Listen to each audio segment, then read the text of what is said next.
Hey everybody, I'm TJ Majors, spotter of the 6 Cup car this week. We also ran the 88 Xfinity car with Carson Kvapil and the 42 truck with Matt Mills. Full weekend of tearing up race cars for me. Full weekend of record. I got it all out of the way. Brett Griffin, spotter for AJ Allmendinger yesterday. It was fun till it wasn't. It was fun. Did you have fun? I got a Freddie Kraft spotter for Bubba Wallace, Kyle Sieg, and Dawson Sutton this week. Before we get to the race, I have to say, I don't know what childbirth does to you, but Casey is way less attractive now than she was when she had before she had the baby. I don't know. Hormones apparently changed. I mean, something happened. Hair Casey, on her face. Casey, Give us your best hey guys. Hey guys. What has happened to you?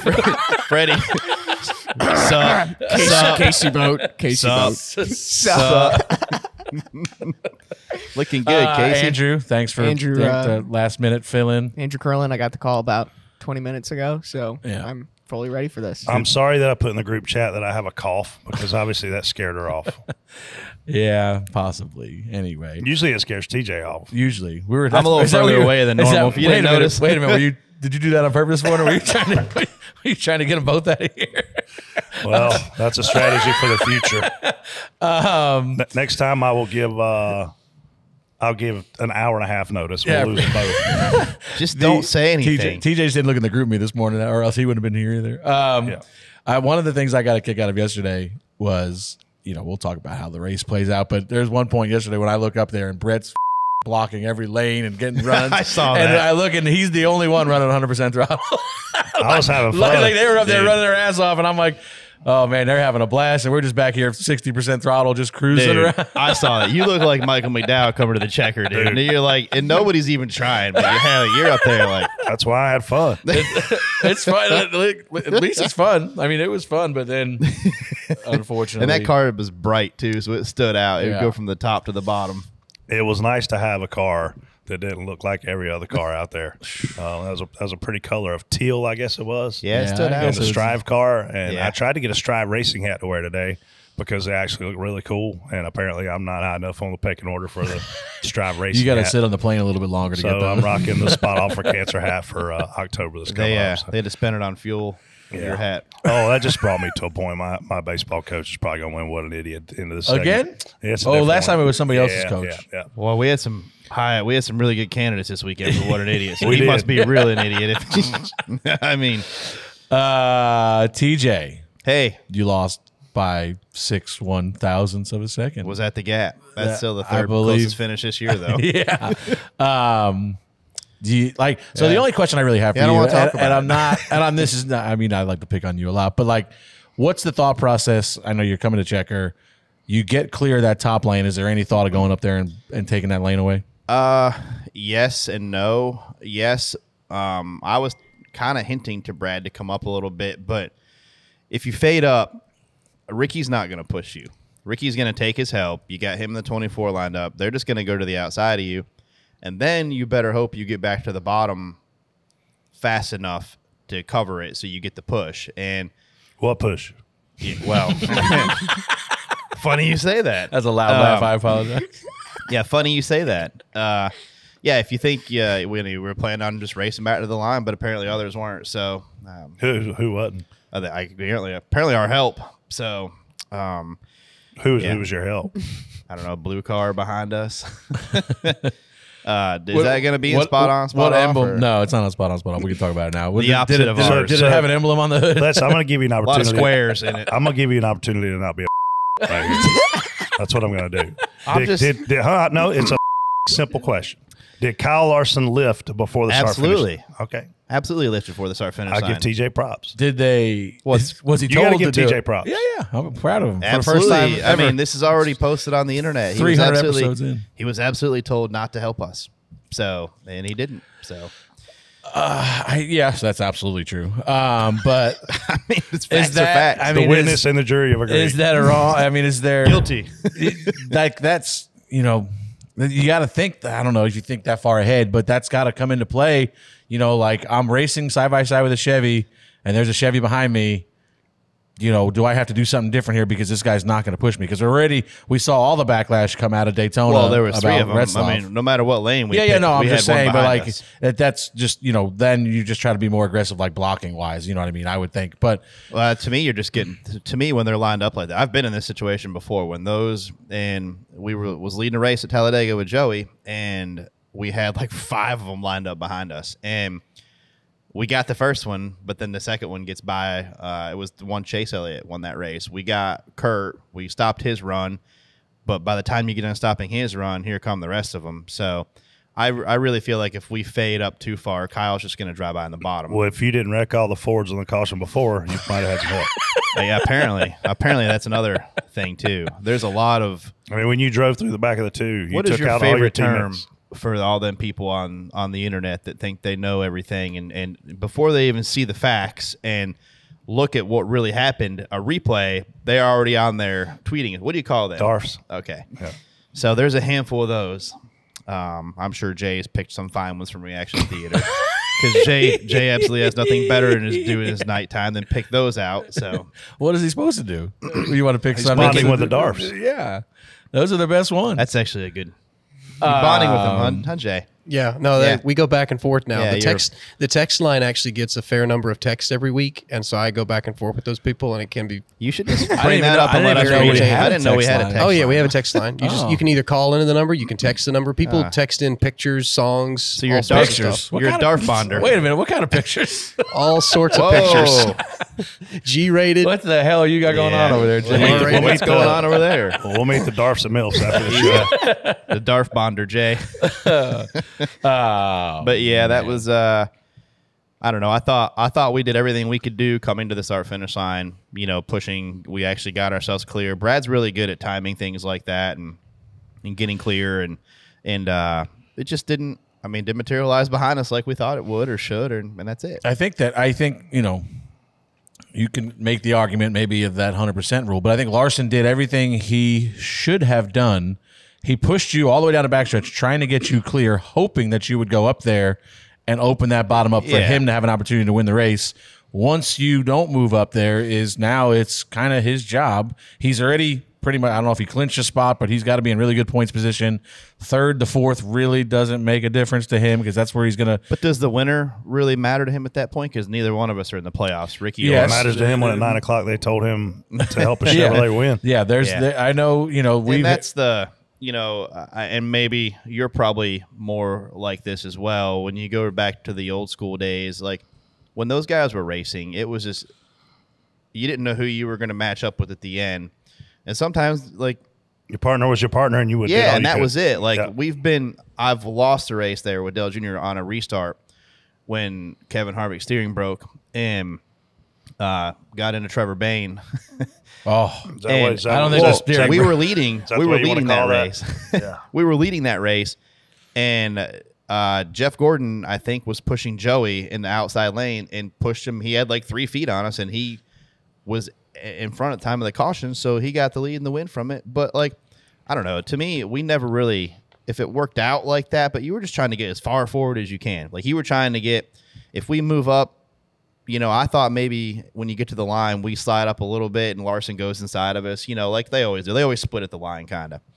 But, there wasn't even an attempt at that. It was just, I'm just going to get on out of here. And you got to think that after Daytona, there was a much heavier emphasis put on do not push a rival manufacturer to the win because you saw what came out of that. That was the news for a week of Retzlaff pushing the 21 by the 8. So I'm sure that whatever that meeting they had Monday morning, because as the Toyota group left their meeting, the Chevy guys were going in, so I know they had one. yeah, they were probably going to take away his sim time. They might. They were going to probably take I'm sure he away. I'm sure he made a lot of friends in that company yesterday afternoon. So Yeah, I just missed there. 15 years ago, we didn't really ever. You were lined up who you lined up with, and you just raced it out. I decided when I got on the plane, I'm not a fan of Talladega being in the playoffs. Not like There's that. too many antics. There's too many games. The 5's not going to push you. We're going to ride around same fuel. Like there were just some things that I saw go on throughout the race, and I'm like, the integrity of drafting as I grew up watching it and spotting it is forever. Yeah, And I hope there's a way to it. But I don't know if there is. Yeah. Not with this car. I don't. It's in spot on, spot off too, because there was a lot of guys that made comments about it. But yes. But And should it be a playoff I said race? it. I said it. I mean, I don't have a problem with it being a playoff race because it's still there's why not? We got wild cards all the way throughout the playoffs. You might as well add another one. So that's just where you're at right now. But yeah, I definitely don't love it next year when it's in the last round. Now that race yesterday is deciding one of your final four guys like that. I don't love at all. Can't wait for this to happen in that race. It's going to be great. Yeah. But So you caused the wreck and missed the block on the 47. We can go on to the rest of the show. Yeah. I got a question. Something like that. go ahead. So, there's a No. whole. Oh, all right. Darn it. Bummer. After Daytona, there was a bigger emphasis, you said, on not pushing manufacturers, pushing certain ones. Like Tyler Mond said, I think, don't push him to the win. Is there going to be any repercussions for a spotter saying something That was the like beginning that of from it. Then there was NASCAR? get off of him, get off of him, get off of him. Right. I don't. You shouldn't say it on the radio. I would say you should have some kind of code or whatever you want to call it to know, or at least Kyle probably knew without being told. I would assume. The last time something was said on the radio about not helping or getting out of the way or not pushing somebody, that was the the 0 you're talking about. That was the Roval last year, and that was a heavy points fine.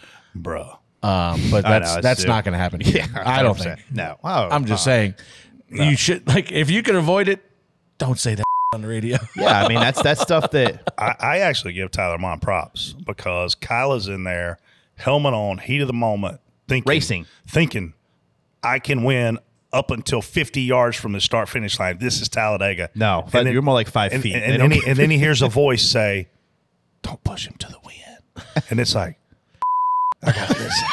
And then you lift. Are they whispering? You lift, and then Chevrolet wins. But I mean, does Kyle Larson think about that in that moment, running 190 miles an hour? I don't know. I Probably don't know. not. No, well, dude, them coming through 3 and 4, Larson was absolutely 110%. And if the door opens up for him to slip us on one side, he's going to take it. And Tyler was given instructions at 9:00 on Sunday morning by somebody. Like Probably 908. Jim Campbell, if I had to guess. Wasn't like 908, and 904. and he did his job. So you gonna penalize a guy for doing a task that he was asked to Well, task? I mean, we first of watched all- those Ole Miss players flop on the football field all night the other night in Columbia when we get a first down because the coach told them to flop. Well, if you don't call a penalty, it ain't a penalty. Yeah. That guy was hurt. I think Tyler Mond gets props. Should he have said it over radio? I don't know. If he don't get fined, it was fine. Yeah, I just I don't know. You got to do what you got to do to at least either not say it, or What are you gonna say? you could say code blue. And then Yeah, he's got to anything. think, well, hell, Mountain what was Dew. code blue? Mountain Dew. Was it blue? Was Anything. blue to wreck the guy beside of me, or was that red? Well, then you have to know, but that's Yeah. that's what you. I mean, I don't think anything's going to come out of it. But Ship you your have- pants, Brett. Ship your pants. Man, yeah, when we're so worried about what's being said over the radio from the spotter to a driver, we got big. Well, I'm telling you. I Might as well go wonder ahead. where that started. Well, I mean, if it changes the You might as well go. if it changes the outcome of a race, does it not matter? Death penalty to the whole sport. My God, a spotter told a driver, "Don't push him. Let's just cancel the sport." Yeah, Wreck him. 2013 or whatever year that was. Yeah, what was Turn the that? tables. His face is On to getting better red. news. I'm clear. He didn't do anything. On to better news. Big win for Sammy Smith. I mean, Yeah. he goes from I think last coming into that race. He was last in that playoff, and now he's Yeah. locked in. So that's a really big deal for him. It's weird what happens when you stay in the throttle. I seen one guy stay in the throttle. I think he was behind you. Oh yeah, that guy stayed in the throttle big time. See, I don't think you you've can't have lifted it yet. both ways, TJ. You were on Saturday because the guy behind you didn't lift. Now you're on Sunday no, I'm because the not. guy did lift. I don't blame him on Saturday. I don't blame Brandon Jones. He was just trying to put. I mean, he's just doing everything he can. It's the end of the race. Same thing as the Cup race. These guys are all. The 38 got everything out of sync a little bit, being on the bottom, and the runs weren't lining up exactly how they were previous handful of laps. So these guys are off. They're off a little bit, and the fourth guy in line, I don't know it's the end of the race too. That guy wants to advance. Well, they're trying to win. They're still trying to win, but they want to advance their position. The only way to advance your position is move your lane forward, right? And if we get up forward and the second guy behind us gets clear and goes to the top, that moves them up a lane, or we move up and the bottom move. I mean, it's just they're trying to do everything they can. And I thought Brandon was probably a little more on the aggressive side because he had you jacked up kind of for a little while. It wasn't like he just got you like it wasn't the one shove and it knocked you like it was it like was swaying through the tri-oval and you're out of shape and he's just keeps going. And I mean, listen, like you said, it's not like he's doing anything egregiously wrong. No, it's just a little too aggressive for me. Especially with Carson, and Carson did a great job for his first plate race ever. I mean, our goal all day was just kind of be there and just be in the pack and learn as much as he can. And obviously, if you want to get with the JRM group and ride with them, and the whole teammate thing is you want to be there to help, but you don't want to sacrifice yourself. You're not, you don't want to sacrifice your race for a bad decision on somebody else, but you want to be there to help. Like we had us lined up a handful of times. We had 3 or 4 of us lined up, and the 3 went to the bottom. The 3 JRM cars went to the bottom in front of us, and we were kind of stuck in the middle. But we just rode it out and ended up back in the front because them lanes all kind of cycle. It's almost like plate racing. Yeah, it's like cycles like that.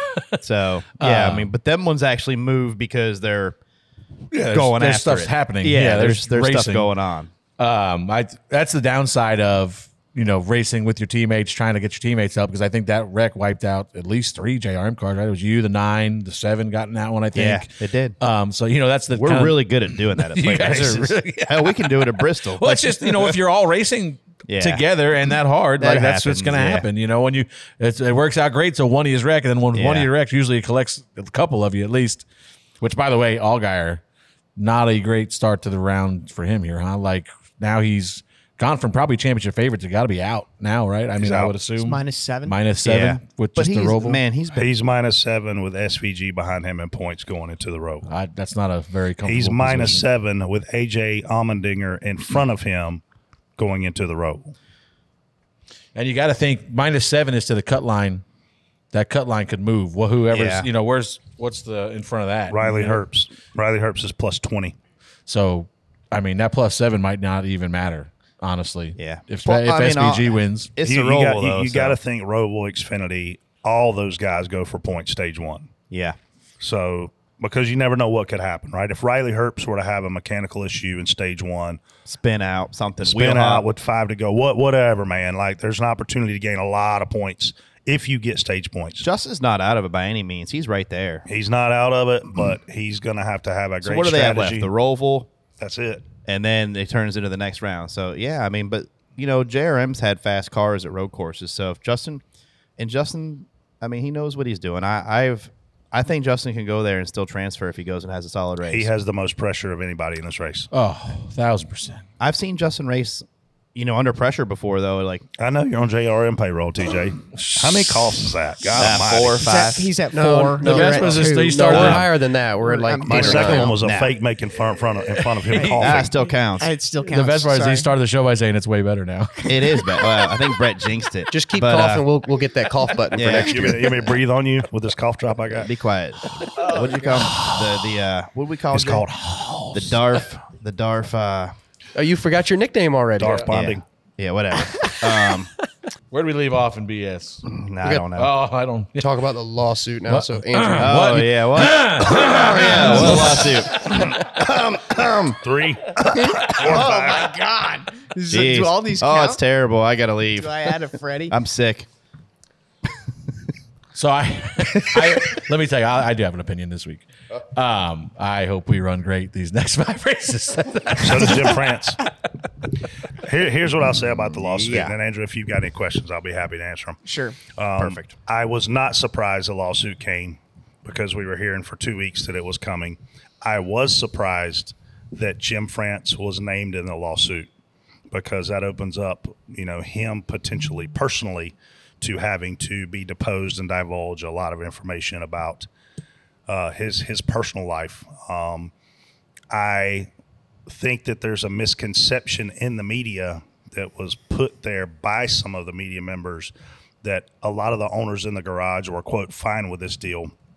Why would these two organizations not be? And I don't think there were a lot of organizations that were, quote, fine with this deal. I think they felt pressured to sign, and I think they're glad that these other two organizations are bringing this to a legal matter. And with that said, this is a legal matter. They're being accused of doing something illegally, which is running a monopoly. And that will be for the courts to decide. It'll take forever. They're talking about, I heard the Keselowski attorney say, we hope to have this thing, tried and heard in a year or two. Well, good luck with that. How many years of history? What is NASCAR? An 85-year-old company at this point? No, 77-year-old company, if I were guessing. Like, good luck with that. And I also had one other comment that I heard in the media, that because 2311 hadn't been around here long, like, why were they the ones that should be able to come in here and kind of rock the boat and start that? It doesn't matter how long you've been around, 4 years or 400. If you come in and you're invested and you think something is illegal, I think you have a right to raise your hand and say, hey, I don't like this. So I have a lot of opinions on a lot of different things as far as where or how or why or what might go, but I don't think you should be surprised there's a lawsuit. I also don't think you should pick sides right now because no information is out there. There's only an allegation and we don't think we did anything wrong. Here's one thing I will finish saying before I see if you got anything you want to ask. If they don't let these teams keep racing under the charter agreement and they lose, then they're going to have to pay damages. Those damages could be massive. So I do think, obviously, NASCAR is going to want this dismissed. If it doesn't get dismissed, the teams are going to want to keep operating under the charter agreement until this is resolved. I think you have to give them that. Now, there's an injunction that is coming, right? That's what 2311 and Front Row are hoping for, and that would give them almost like a temporary charter. Am I understanding that correctly? My understanding would be that NASCAR goes to a judge and asks the judge to dismiss this case altogether. And if he dismisses it, then guess what? It's over. Right. If he doesn't dismiss it, then I think what you're saying would be what happens. I thought one of the more interesting, of course, they asked everybody about this weekend, and obviously I'm not going to go into details about anything 2311 related, but Kyle Larson had one of the more interesting comments I thought of the weekend, and credit to him for speaking up about the driver salaries. He said, we're the only sport in the world right now that the athletes' salaries are going down. They're going in the wrong direction. So I thought that was a big comment from him to say, and he's right, I think. But it'll be interesting to see what goes on there. Of course, it's never a dull moment. What do they hope 2311 and Front Row? What do they hope to get out of this? Is it making it more of like a franchise? Like that was one of it was a permanent charter stake. Like, is that their end goal here? I think there's a lot more end goals than just that, but that would certainly be one of the things that they'd want. I mean, I also don't think they want to give up, in Michael Jordan's case, the 2311 Michael Jordan affiliate brand, to be able to do whatever they want to do with it, and it not be a chartered system or a franchise system. So, I mean, listen, man, there's a lot of things. The profit sharing, I mean, everything across the board. I mean, but when you look at what is being said, NASCAR owns a sanctioning body. Mm-hmm. NASCAR owns the racetracks. NASCAR owns the vendors and/or tells you what vendors to buy your parts and pieces from to build your cars. NASCAR asked for the right to field 4 cars in their own series. And then there obviously are various other things that are out there too. So, I mean, that's where the antitrust, monopoly, and all that stuff's coming from. And I mean, even looking back at some of the things that I saw in the news, and maybe you guys can speak to this since it's not lawsuit specific related, like the integrity of the sport. NASCAR owns the officials. The officials work for NASCAR. And so people in the media said that teams that were in this lawsuit with NASCAR could potentially face more rigorous technical processes pre and post race. I don't believe that's true. Teams in the race, I mean, they're all tech by these NASCAR employees. There's a very rigorous process that they go through, and it's very technology driven these days. This isn't 1950 anymore where you look at something and go, I don't like the way that looks, fix it. everything is now is measured by lasers, and I thought it was kind of a cheap shot for people to say to NASCAR officials who work more hours than any of us that there could be some shady stuff going on in there. But then I also thought, but if that's the case, if we truly believe as a sport, our fan base, our sponsors, our teams believe that could happen, should NASCAR farm out its technical process and the officiating from the booth to a high-integrity third party that could oversee that process to remove that conspiracy theory from even existing? I'm not saying that's going to ever be a thing, but like just so many things start snowballing from these conversations and these articles. And at the end of the day, I don't have a dog in the fight. I hope it's whatever's best for the sport. And it's the largest, it's the most famous athlete in American history taking on one of the largest juggernauts in professional sports. I hope we run good the next 5 races. I just hate it's the story right now. Denny's great. I do hate it's the story, but Michael Jordan handled it very professionally yesterday when he was asked about it with the Bob Pockrass interaction. Obviously, Jim France, when he was asked about it, made a comment just like Freddie just made that he hopes it's a great playoff championship. I mean, you're taking a team that certainly has a billionaire as an owner with Michael Jordan, but the France family, I would bet if Michael Jordan's worth $3 billion, I bet they're worth 40. All right, spot on, spot off. First topic, reversing course from last week, NASCAR elected to tow multiple cars back to pit road after the big one instead of treating them the same way Josh Berry was at Kansas. Spot on, spot off. Let's go to Freddie.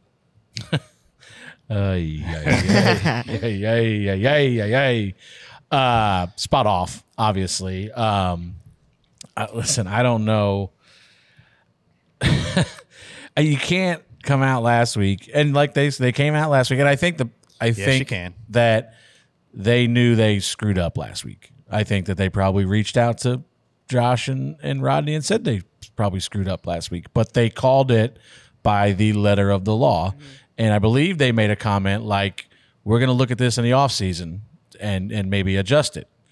Well, that was a very short offseason because it was about 6 days maybe before we completely did a 180 on the policy, because they came out and said if the car is involved in the crash, if the car spins and has flats with no contact, he's going to get towed back and be able to change. But if he has contact and is involved with the crash, he's out of the race essentially. He's getting towed back to the garage. Well, here comes the 9 and the 14 on the tow truck, wrecked. I mean, the 9 hit the wall. He hit other cars. Yeah. The 14 was back in that mix somewhere doing the same. Those two cars are clearly wrecked and getting towed back to their stall, and were able to continue in the race. So I don't.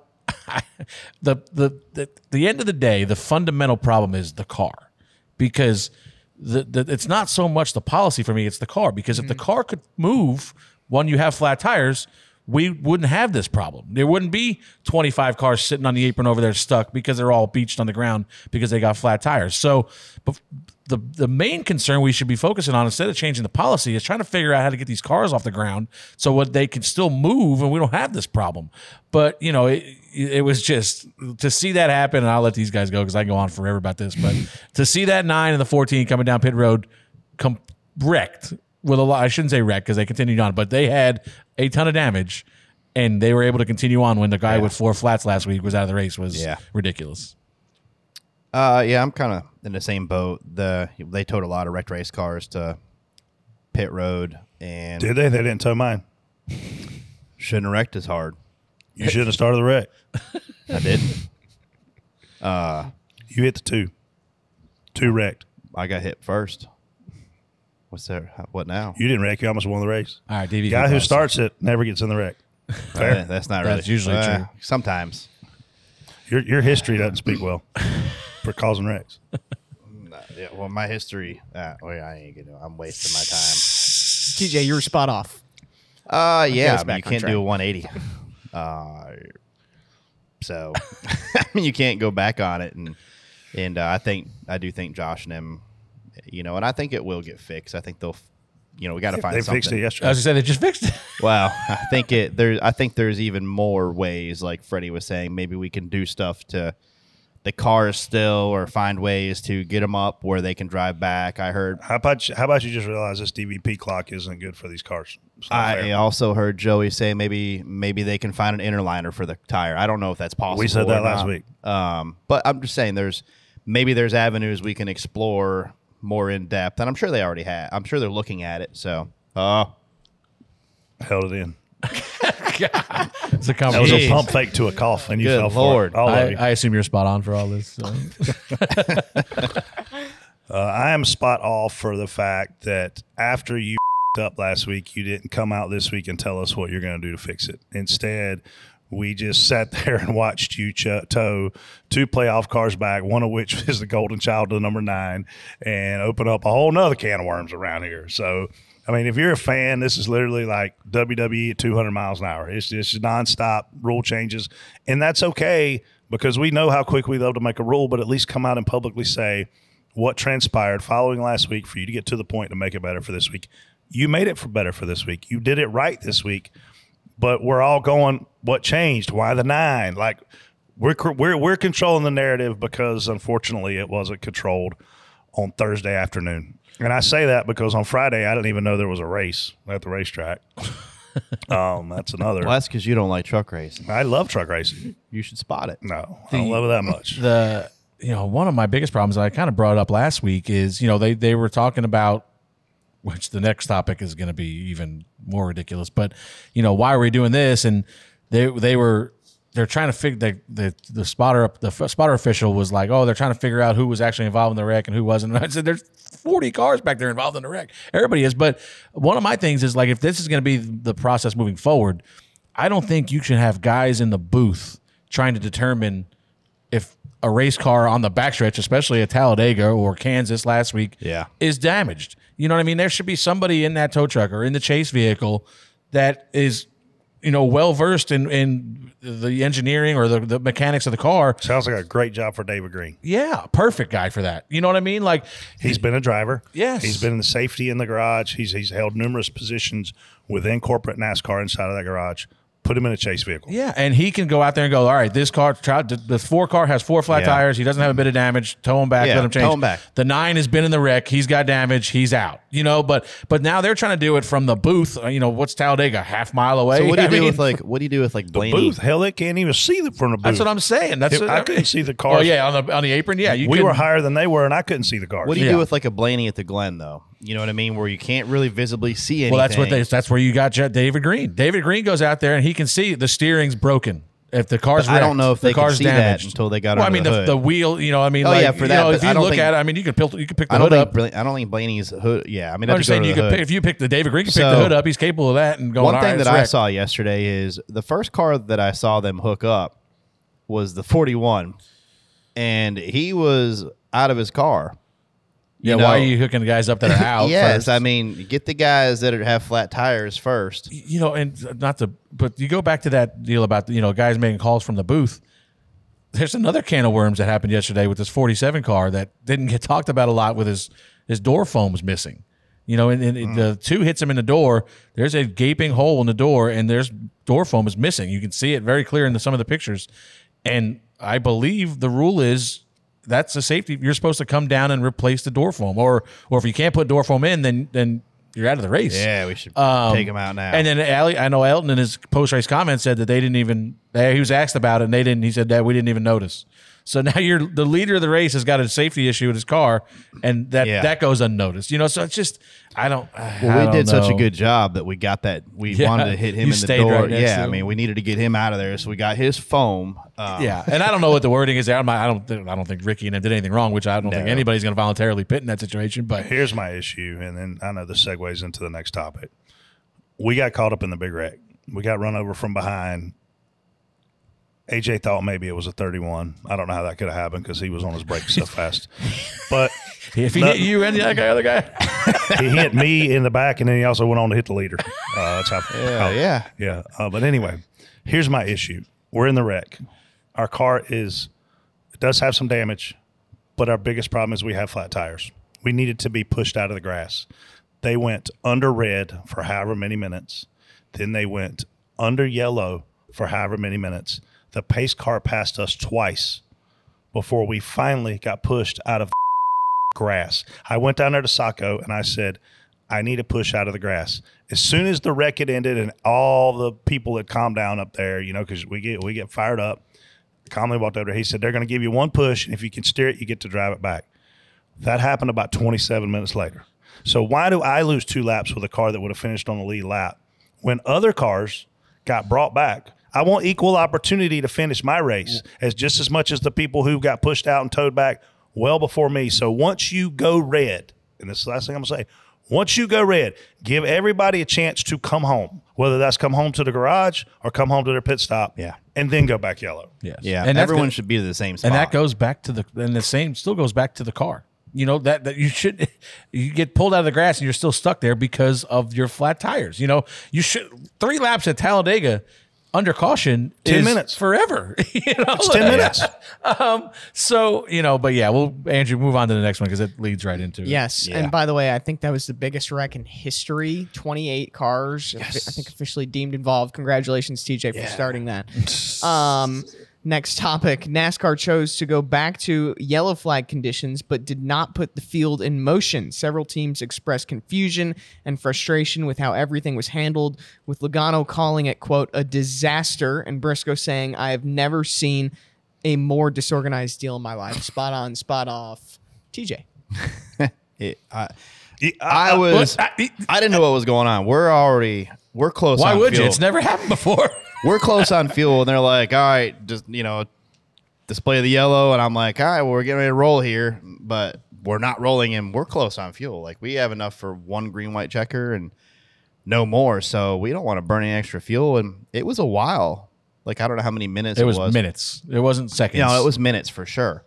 But I've never sat there not moving under yellow. The yellow comes out when the pace car moves, in my opinion. That's always like, every red flag we've ever been under, all right, you know, display the yellow, the pace car takes off, everybody goes to work at the same time. This was, I don't even know. Like, it was just weird to see, all right, we're going to go to yellow, you guys go start working. Kind of like, It's kind of like we're giving you a head start to not get lapped. I mean, kind of. And not only not get lapped, like... If that happens at Bristol... You know how fast that pace car. Oh, dude. If the pace car leaves and he's a minute and a half from pit road, you get a minute and a half head start from the time the yellow starts. So now you take the fact that they don't roll the cars off for several more minutes. What was the explanation given? I'm assuming So the explanation given, which I don't want to say is BS, but so the explanation given was they went yellow and then realized that they couldn't roll the pace car because of the conditions in turn 3. Oh, you mean the 30 cars that were sitting there that you still need to bring back? So then they decided that they can't go back red because of the cadence of going back yellow. But the problem that I have with that is when we were told we were going back yellow, they said, pace car, do not move. It wasn't like we went yellow and then they realized, oh, wait a minute, we can't go yellow, don't move. It was all in one motion. It was... We're going back under yellow, and the pace car sits still. And then we towed cars back. Guys got to start working on their cars that were already on pit road. Namely, the 45 and 48 were the 2 main ones that I noticed that were down there, which helped them benefit a lot by staying on the lead lap and gaining points. At least they were in their stall. Would have been nice to have that opportunity. But it just... I don't understand. Like, all you did was benefit and this has never happened before that I can remember. I've never ever. And the only thing that makes any sense to me, and I don't know if this is why they did it or not, but we have seen numerous times guys get parked for, you know, you got a little bit of damage, you're trying to get to your pit box, they throw the red right before you get there, or right before you get to pit road. Some guys, I know this happened to Reddick recently, I can't remember where it was. He drives to his pit stall under red, and they park him because he drove to his pit stall. And really what you're doing is, they're not going to work on it, but you want to at least get there so they can look at it and see what they got to do. Now, all of a sudden, we're under red, and you're towing guys to their pit stall. You know, so is that why they put the yellow out, so that they don't have to just now you're going to disqualify guys because you're doing what you've already disqualified other people for? You know, you're towing guys back to their stall that you know are going to continue on in the race. I don't have a problem with you towing guys that are out. You know, obviously they're out, you're going to the garage. But if you're towing guys under red back to their stall, that's the same as driving to your stall with damage under red. So I don't know if that's why they went yellow in that situation. But if that was that, they were doing something wrong there because like to me they're just if you throw the red, I think the yellow should not come out until every car has been either towed to the garage because they got too much damage to be done, or towed to their pit stall and the track is clear and ready to go. You should be able to come around and open pit road up that time. We had a similar instance on Saturday. We were in that wreck and won. Well, I had to stop Carson about, in the short shoot there before pit road. We were done. And I had to stop him there, and he had to sit in the car the entire red flag because we couldn't move. And I mean, maybe I should have just told him to go back, but the rules, and I didn't want to move. Yeah. So, and you don't want to bring any unwanted attention to yourself, because when you do move under red like that is not. And you don't really know what's going on. There could be safety. I don't want to rock any boat and don't need Carson's name. We know that. Yeah. I mean, but that's my point. Like, should they even be? I don't even know that you should be towing them back under red. If they're going to continue, you have to tow them back. You But I'm got to just get them saying, off the race. what's Why the don't you tow them back to the skid pad so everybody got a fair chance? What's the difference? What's the difference of towing them back, like them driving back? Then driving back. I don't know, and I don't know why. If that's just, I don't know if I'm just, I really don't. There's know. definitely I'm dumbfounded on this. There's definitely like a gray area there where it could be. Is there? I mean, yeah. To me, I mean, you're getting free track position, kind of. I mean, you look at the 48 was one of them. I know for sure the 45, the 48. If he would have lost a lap, the best he would have finished, I think, was 23rd. He finished, I think, 16th, 17th. So he's gaining 6 or 7 points right there. He's pretty safe. He's not going to get knocked out. But no. That 6 or 7 makes a difference. If it's other, Reddick, for sure. Reddick gained 3 or 4. He's only 14 up on the cut line, I think. So but what if there's 2 bad races and that point still come into play? Yeah, I mean, you just never know. It's just I don't understand why you would ever go back yellow and not move the field.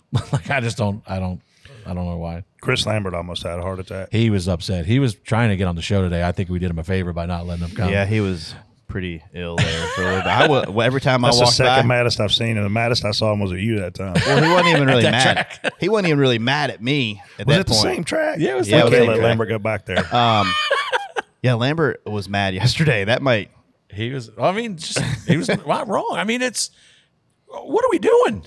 I just in this same scenario. I mean, the same wreck. We changed the entire DVP policy in one shot, and then we did something we've never ever done before. Like, what the hell is going on up there? I was only mad because I couldn't find the wasp spray. God Almighty, they were all over the place. Okay, let's talk about that real quick. Did you see how many there were yesterday? We're in the middle of a green flag run, 20 laps in, and then they decide to come up there and spray wasp. What do you think the wasp did? They got pretty happy about that, I'm sure. What the are we doing? They send this 15-year-old kid up there with wasp spray, and I'm like, why are all these wasps flying around me all of a sudden? I look up, and I'm like, holy distracted hell. Thank God Joel ain't here because he's allergic. I guess first thing I thought of was my buddy Joel Evans. McReynolds must be allergic too because We're in the middle of the race, and you had 365 days to come spray these wasps, and you wait till we're under green at Talladega with 40 people standing on There's them. legit only there's probably 3 or 4 tracks that I can tell you there's going to be bees at right now. Let me give all you track operators a little advice. Pressure wash and spray for bugs before we get there. It ain't that hard. It's We not don't really want to bugs, stand. just bees and stuff. We don't are want the to bad stand. ones. Okay, you complained last week about no-see-ums biting your little No, ankles. what? It wasn't- no-see-ums? What not- the hell's a no-see-ums? Yeah, what is Earnhart that? would have told you to tie some gas around that candy ass. Keep them from If I would have had gas, if I would have had gasoline, I would have put it on me at that point. That was bad. But I'm done. My blood pressure's what going tracks up. is it's Darlington. Darlington. Now it's Talladega. Loudon. has a bunch there. Those are the Maine. main 3 right there for bees. Just give one of us a pressure washer and bug spray before we get there, so I'm we can just go up gonna there and give you make the spray for them. the spotter stand. I'm not pressure washing anything. So Okay, where were we? All that bird was that on was the ledge. Darlington. That's not, but it's not. I've already been through that. It's not that. Oh, you It's can't been- pressure wash bird. Get it It's off. been pressure washed, but it's the residue from the soap and all. It's not. It's just bad. Oh, okay. I'm 45 years old and dumb as and don't know what bird looks like. It's okay. I mean, apparently you are. Thanks for calling yourself out. Okay, Next. next. Oh, this is TJ's topic. Yes, that's right. TJ's topic. Which one is it? Spot on, spot off. Brad Spot off. Keselowski caused the big one triggering the biggest wreck in NASCAR history. 28 cars involved. Spot on, spot off. TJ. Hold on. I'm rewriting it a little bit. Yeah, wait. First of all, who wrote this? What yeah. wrote it was correct. What Andrew said okay. was a little. 'Cause I was getting ready to go off on. It's a little bit more direct. I was about ready to go off on Two School J over here. Two chains. Oh, I got two. I graduated from both. So Okay. spot on, TJ. Are you Excuse- spot on or spot off that you started the wreck? Were you distracted by the bees? Was that Maybe that's No, Were you looking at the listen. bees when you just drove straight through the I back am of the two car? spot off on the wreck because no, you don't ever want to see that big wreck like that because we lost every bit of help that we had. First of all, we've been in that position before, and I kind of liked where we were at again. Same as the spring race there. I feel like we were kind of controlling how far we could get the two out when we wanted to, and we were in a good spot. But then we catch a lapper, and everything gets off sequence a little bit, and everybody's just trying to. It's the end of the race, man. These guys aren't gonna cut each other any slack at that point. And I don't expect them to. So, 4 or 5 of us got all linked up together, and whenever you're doing that, the guy in the front, I mean, every single time 3 or more cars are locked bumpers, the guy in the front usually just gets shucked out there really bad. And you know what happened to Austin? Austin was driving a great race too. He was doing everything he needed to do to put himself in position to have a Right shot until to you win. wrecked him. Yeah, right until he didn't. I mean, he did get out too far, so he could have controlled that a little bit. But no, it was just circumstance, plate racing. How much brake did you drag when you got back to his bumper on your little data thingy on your phone? How much brake? Well, we were all over the brakes. Yeah. We were all over the way before we even hit, like way before. Like Brad it started. tweeted it. What's that? Brad tweeted the SMT did. data. Well, I mean, even like I saw it coming, and it wasn't even Joey. Like as much as I like to blame, Joey was getting shoved through us, and Joey was getting shoved by the 21, who was getting shoved by the 14. So the last I checked, 5 cars Shoving. I just think is it's not gonna funny. work.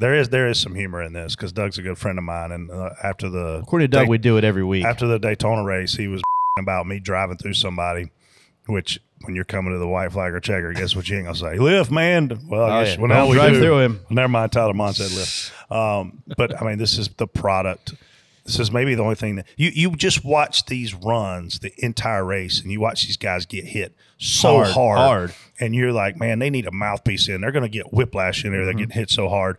And then finally you find the point to where the driver's going to run out of talent and can't save it. Yeah. Well, we've had one on the front stretch. There was a really hard, but I mean, Blaney got Well, taken that's out from. different than Well, that the was a flat bit. I mean, backstretch. yeah, for sure. Good but- news for Blaney, though. I saw after the race that Alex hated that happened. So that's good news for Ryan. I know that's going to make him feel better that Alex hates That makes me feel way better. I mean, everything's good. I'm going on a campaign about this hate stuff. Like, just like Yeah. we're ending all hate. If you from now on, if you say There was that, never hate in the beginning. from now on, if you say that, you are absolutely 100% happy that it happened. Like it's the opposite. Like it is the exact opposite. didn't know- Could you imagine like Bowman gets out of the car? I could not be more thrilled about how that all went down. I didn't know what the hell Ryan was doing. Did you see Ryan come back up there with the right front hanging off of it? I'm like, I told Bubba he was Which coming. lap? When he was going when he after was, him. I Yeah. was like, I said he's coming. I don't know if he's just trying to get a spot back or saw he's going to that. wreck somebody, but he's Yeah. got the right front hanging off. Yeah, but going back to this wreck, like TJ said, by no means did the 38 do anything wrong.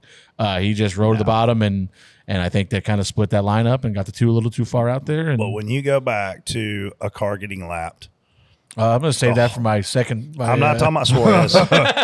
I'm not talking about Suarez. When you go back to a car getting lapped at Talladega, there used to be a do I blend up from the bottom? Do I blend down from the top? Spotter driver conversation, which I had to have yesterday with AJ. And then you had Ross that year that just said pulled up in the middle of the field. He just swerved. And once he did that, Yeah, now now- Briscoe did it like the next year, I think. now it's okay. It's like that guy he's got to stay in front of whoever else he's racing. He's got to do this. And so I thought for that's sure. another side of the gentleman agreement that's out the When window. we were coming up to, Bubba was second What or lap was third line. What lap was Suarez's deal on? 2, whatever. Oh, no, it was probably No, a little it bit. wasn't 2. It was like 10 maybe. It was early. 12. Oh my gosh. We'll talk about that later, I promise. We were coming up to lap you, and we were Humble second or brag. third in line, and I'm like, Brett's gonna do it. No. I was like, this son is gonna do this dumb. I'm gonna kill him. No.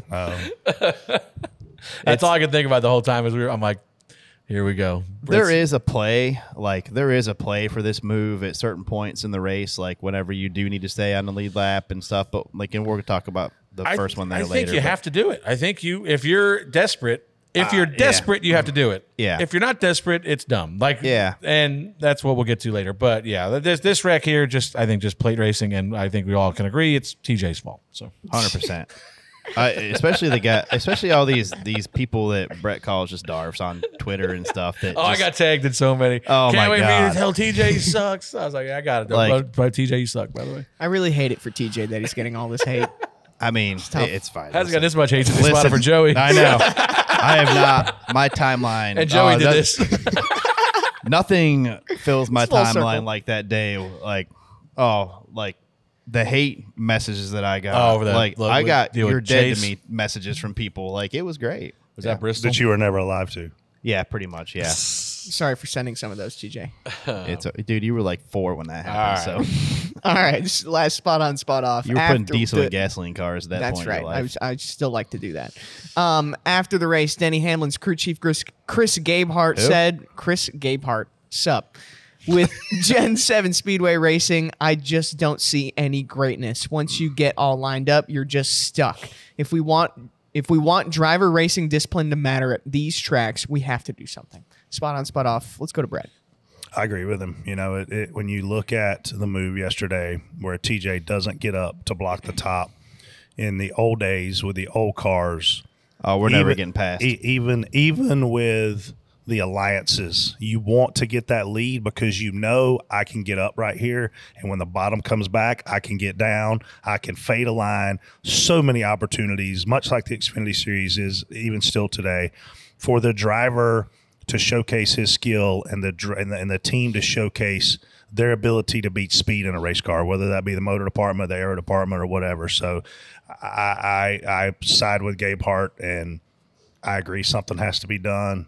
And I just think the integrity of the racing at Talladega has been compromised given what we're putting on the track right now. And as much as I love it, as much fun as I had leading that race yesterday, as much fun as I had being up front, As much fun as you had not saving fuel.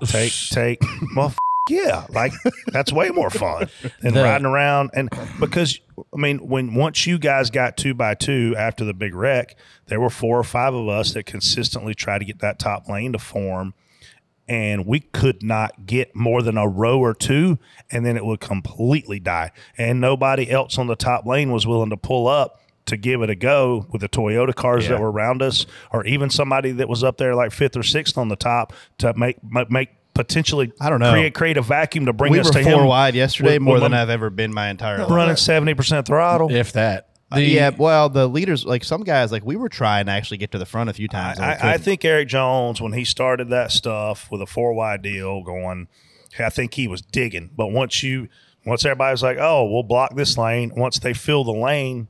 You're running. Yes, it was 51 second the leaders, lap times.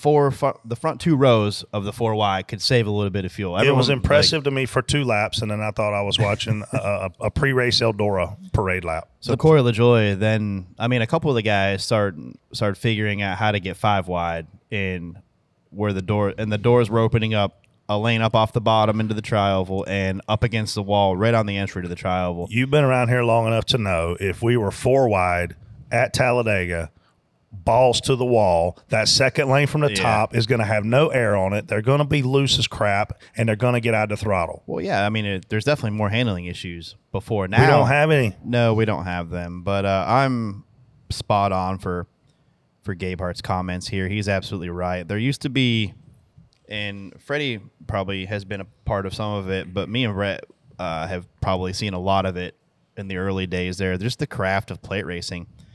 And guys, there were guys that had it, and you knew those guys. And if you let one of them guys get to the lead, they were going to be hard to pass. And it was guys like Tony, Dale Jr., McMurray. McMurray was really good.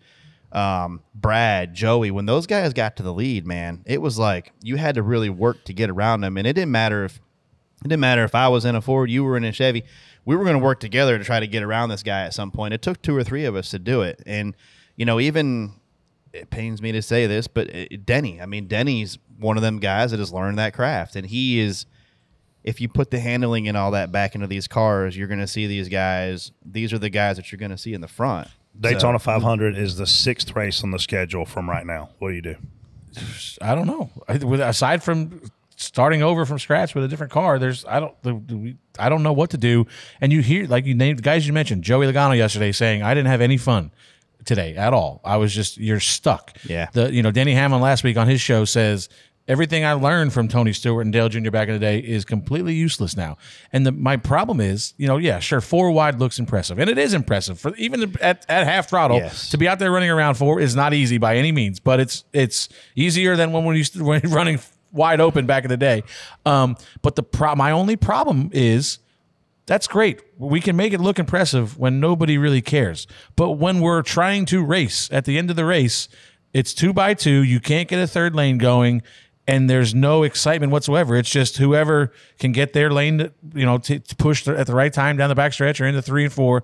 That's who's going to win the race. And I saw people this week complain, like last night, saying, "Well, you guys, saving fuel is not new. You guys used to get to the top and ride around." Yes, we did get to the top and ride around single file a lot. That wasn't save fuel. And that though. was not saving fuel. That was just saving cars. Not kill each other. Yeah, that was saving cars. Those logging laps. And I get it. That looked boring. But guess what happened when it came time to race? Happened. You could make some stuff happen. You could be last. Dale Earnhardt, where did he win that race from? He was mid-20s or worse, and in 10 laps drove to the lead. You could do that back in the day. Now, one thing in watching the Xfinity race and the Cup race, the cars, to me, these guys, they can run 4 wide because the cars are super easy to drive, in my opinion. There's no. How many times in the Xfinity race you see a guy go through the trial oval just hanging on, because someone's right up under his spoiler there and he's just hanging on? You don't see that in the Cup side at all. And these guys, and this is nothing. These drivers are really, really, really good. They can run literally this far off each other, 4 wide, and not even break a sweat doing it, which is incredible to do. But it's just like you said, you can't. Brett, you talk about the craft of spotting and or driving, and either way, just plate racing in general, spotter and driver. Back in the day, you guys had the entire colleague fleet, I think, was back there, and you'd take the top lane, and you were right behind us, I think. And I'm like, you got to stay middle. And it's like in years past when we had a car that you could race with, obviously my job was to get him in front of you. We move forward. Somebody's going to jump up in front of us. That's how you get that line moving forward. And Bubba even said on the radio, he's like, you're sure that this top lane's not going to work? And I'm like, no. The numbers show that as long as everybody in the bottom 2 rows is running 100%, the top cannot get formed. It can't happen. So, and you saw it, like you said, the front 2 guys who get tandem, they drive up maybe 2 rows, and then as soon as they got split up, they get right back to the back. So, yeah. And of course, everybody knows that. So now nobody's going to, which Kyle, I don't know what the hell Kyle was doing on the last lap. I know he's just desperate, trying to make something happen. But that move was never going to work into one, just pulling out, especially without. I wanted him to pull him back just a little bit. If somebody went with him, he might have got next to the guys for the lead. But then down the backstretch or into 3, he would have been back there with us. When he pulled out, I was like, "Oh gosh, please let him get up there a little bit," because it was going to pull that second that lane whole back line, a little bit. I was like, "Oh, thank you, Kyle." No, that's not good. Yeah, but yeah, it's just that's my biggest issue is. I really don't care what happens that first half of the race, but when it comes time to race, you can't do nothing. You're just kind of locked into it, and that's why we see everybody always asks why do we see fuel saving now versus why is this the new problem? We didn't have this before. It's because you can't pass, so you're saving fuel to make that last pit stop as short as possible, so you can cycle to the front of the pack because if you're not in the front of the pack in that last run. You're going to finish, unless there's a wreck, you're going to finish wherever you're at. I don't even know where we're running, mid-teens probably, and I was like, we're stuck here unless they crash. You're not be able to go anywhere. We're gonna follow the 20. And we were in that position the first kind of half of the race, and we got an opportunity to flip it there a little bit, and that's where we got our track position at the end. But we had to sacrifice the whole first half, to get it flipped. Well, coming up right after this is Reaction Theater, presented by Consumer Cellular. Now it's time for our favorite segment, Reaction Theater, where it's your turn to be heard. Reaction Theater is brought to you every week by Consumer Cellular. Consumer Cellular has the same fast, reliable nationwide coverage as leading carriers, but with plans as low as $20 a month. If you're paying too much for wireless service, pump the brakes and switch to Consumer Cellular. They offer big wireless coverage without the big wireless costs. And now, once you turn 50, you can get 2 lines of unlimited talk, text, and data for $30 each. That's $60 a month. So why keep spending more than you have to? Be a winner with Consumer Cellular and call 1-888-FREEDOM or visit consumercellular.com. This rate plan requires 2 lines of service, age verification, and credit approval. Subject to system area limits, taxes, and fees apply. Breaking news.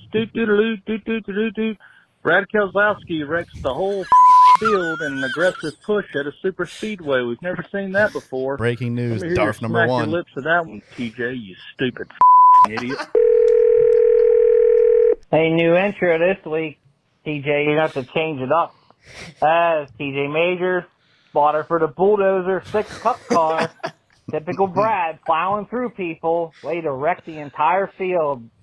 Jack, go 5. Darth number 2. Oh, go 5. Yep, taxes and Brad Keselowski wrecking the field at a plate race. Hey, I got an idea. You know, we put a yellow stripe on the back of a rookie's bumper. Maybe we should put a blaze orange stripe on the guy who causes a wreck at every single plate race. Yeah, TJ, I know you were getting pushed by the 22 and the 21. You always got an excuse.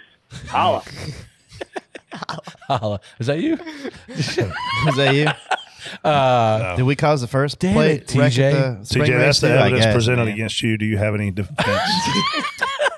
I love the fact the guy said, I know, the 22 and 21 were pushing you. You got no excuse. Actually, it's a pretty solid excuse. Not and he left off the 14, which I Yeah. feel bad because you got to leave. You You got to gotta- give him some credit. Yeah, you got to too. give everybody, Yeah. everybody credit. Give credit where credit's due. I got to at give least. credit to the Fords that pitted early in the race and about caused a hell of a wreck off 4 because nobody knew they were coming.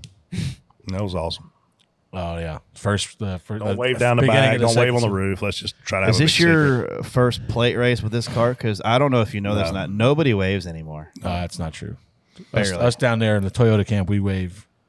You Oh, yeah? You four Did y'all cheat- wave you into four 3 cheaters. in the spring race? No, yeah, we were Dumbasses. waving. We were waving for the ambulances to get over there as fast as they could. Real nice.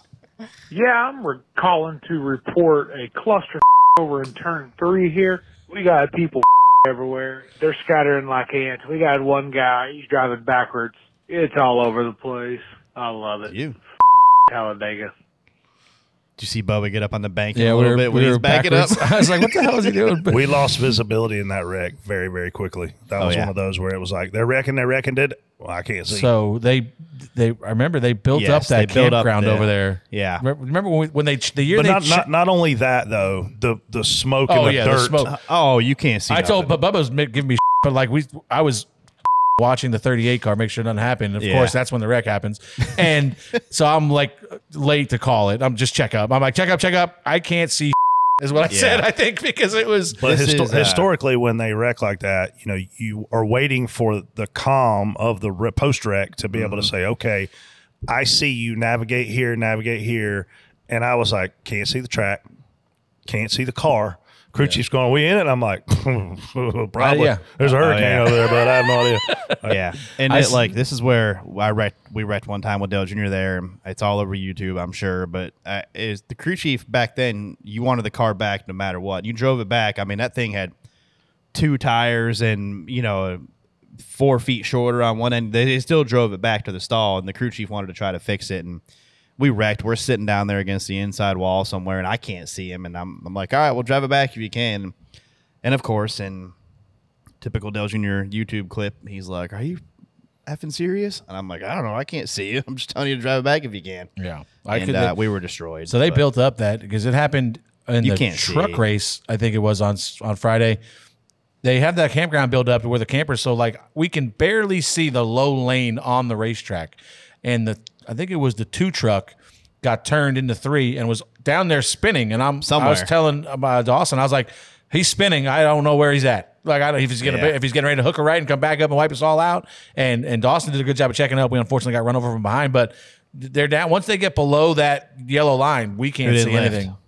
The 21. I don't know who the driver who's is. I in don't that even one. know who it is. No clue. Hey, I mean, he just kind of tried to drive it. The problem was he tried to miss us. Like instead of just hitting the square, he tried to miss us and Yeah. kind of tore the right side off a little bit. But yeah, Yeah, you can't see anything. All right, guys. Long-time listener here, first-time caller. We watch this 4-wide crap all day long. We listen to the announcers, try to make it interesting. We're 4 lanes wide. Everybody wrecks at the end, the whole field. We got 36 cars getting towed off into the frickin' wherever. I mean, Jesus, what are we about to do? A Talladega road course race next? This plate racing sucks. I'm tired of this. I don't even watch anymore. I tune in at the last 10 laps just to watch them wreck. We do 17 triple overtime replays or restarts. Man, this race was as bad as watching the Gamecocks get their ass whooped. I agree. Any of you guys got the direct phone line for Michael Jordan, Denny Hamlin? I'm ready to file a lawsuit against NASCAR myself for putting on probably the race that I've seen in my lifetime. This 4-wide racing sure was interesting to hear them talk about it and pretend and sugarcoat it like it was awesome. And then we get to watch everybody wreck with just a few laps to go and do unlimited restarts. I can't watch it anymore. I'm ready for Talladega to rip up the infield and do a road course for 2025. No. Please no. Yeah, please no. There was only one restart at the end, right? Yes. Yeah. Yeah. I think he's just talking about old races. Yeah. Oh, we've had plenty. There's only 10 Clean cars finish, left. too. Yeah, you're going to have it with 10 cars. Yeah, you're right. Look like a freaking practice. Hey, I with think 10 minutes left in practice. one thing, and I didn't see it, that big wreck, I didn't see one car. Upside down. You get take I didn't off. see one car, so I wouldn't know if they were upside down. From the replay I saw shooting straight down the backstretch. I'm telling you, the fans were frustrated. They were like, pile of dirt. Yeah. That's all well, I I'm just saw. saying, like, it looks like maybe that adjustment, the deal Hell, they put on it there. didn't hurt. Yeah. So, because there was plenty of opportunity with that many cars wrecking for somebody to catch air or something. Good news is now they've got time to go back and dissect between now and February what it really does in a wind tunnel. Whereas here, this was obviously them just throwing something to the wall and hope it works. And I'm thankful no cars ended up upside down. Yeah, for sure. TJ, to your point, the 2 looked like it wanted to flip over a couple of times, but ended up staying And on the he was ground. in a good. He was in when a Hemrick perfect hit him, spot. or- Yes, It was before Hemrick rammed into him. he was in a good spot. That to was flip like over. watching a figure skater do like triple Lutz. It looked like the Hail Melon. I mean, my man. Yeah, maybe that's what Hemrick was doing. The Hail Melon at Talladega. I mean, Is that might be the way to get through these wrecks, because if you check up, you get run over sometimes. Like It's your only opportunity to pass. So I was scanning around. I saw obviously you see this wreck, and then I look over there and I see the 2. Just, I mean, whoa, whoa, whoa, and I'm Yeah. like, is that what got him? Yeah, he was like nose back up to the wall, and Daniel was trying to rim ride around the man. outside, and No, he wasn't trying. he was trying. It didn't work. That's why He was rim like- riding. He was trying. So right in the beginning of the race, we're rolling here, and we go to the third lane right in the beginning. We're going to the front, and oh man, Daniel throws a block. I want Data King to tell me how fast Hemrick was going when he hit the 2, because I would guess 120. I mean, it I can looked look like it it up hurt. if That's you what I want. said. I want Data Wow. King. You're Data King. Data King. Yeah. Like Tiger King. Yeah. All right, next call. Hopefully not like Tiger King. It hasn't been. But TJ's in the weird. Yeah. About that kind of weird. Dude. You don't know. Whoa, easy. If you want to talk about weird, you got. I mean, there is nobody taking that crown from you. You talked about trying to marry SVG at one point or something. Like, Next caller. Denny Hamlin has got to be the luckiest son of a in the whole damn world. 20 below the cut line. Now he's 30 above. I hate him. Hey, easy. I'll tell you that Denny will be the first to tell you he got very lucky yesterday. Blaney, I think, got very lucky yesterday. I think Blaney got very unlucky yesterday. Well, I'm just saying, like after he's wrecked, I don't know where he was sitting cut line wise, but Yeah. that wreck eliminated Joey and the 2 who were probably going to make up a bunch of points on him if they finished where they were running. So yeah, that's true. that was a good break for him. Do you know why you can't get new fans? Because you change your damn rules every week. You can't keep track, and this sport is Sheila? a your damn show. Jeez. Oh, I just finished watching the Talladega race. And, one big thing I want to hit on is we need to talk about the fact that just because these races are ending in photo finishes, today was, 0.006 seconds. It does not constitute it as a good race. So far, this season, we are going closer and closer to F1 than we have in the sense of where you qualify is where you run. And you guys have talked about it for years with this new car. Where you qualify is where you run. If you really want to see good racing, you may as well just tune into qualifying and not watch on Sunday. Moral of the story is close finish does not mean good race.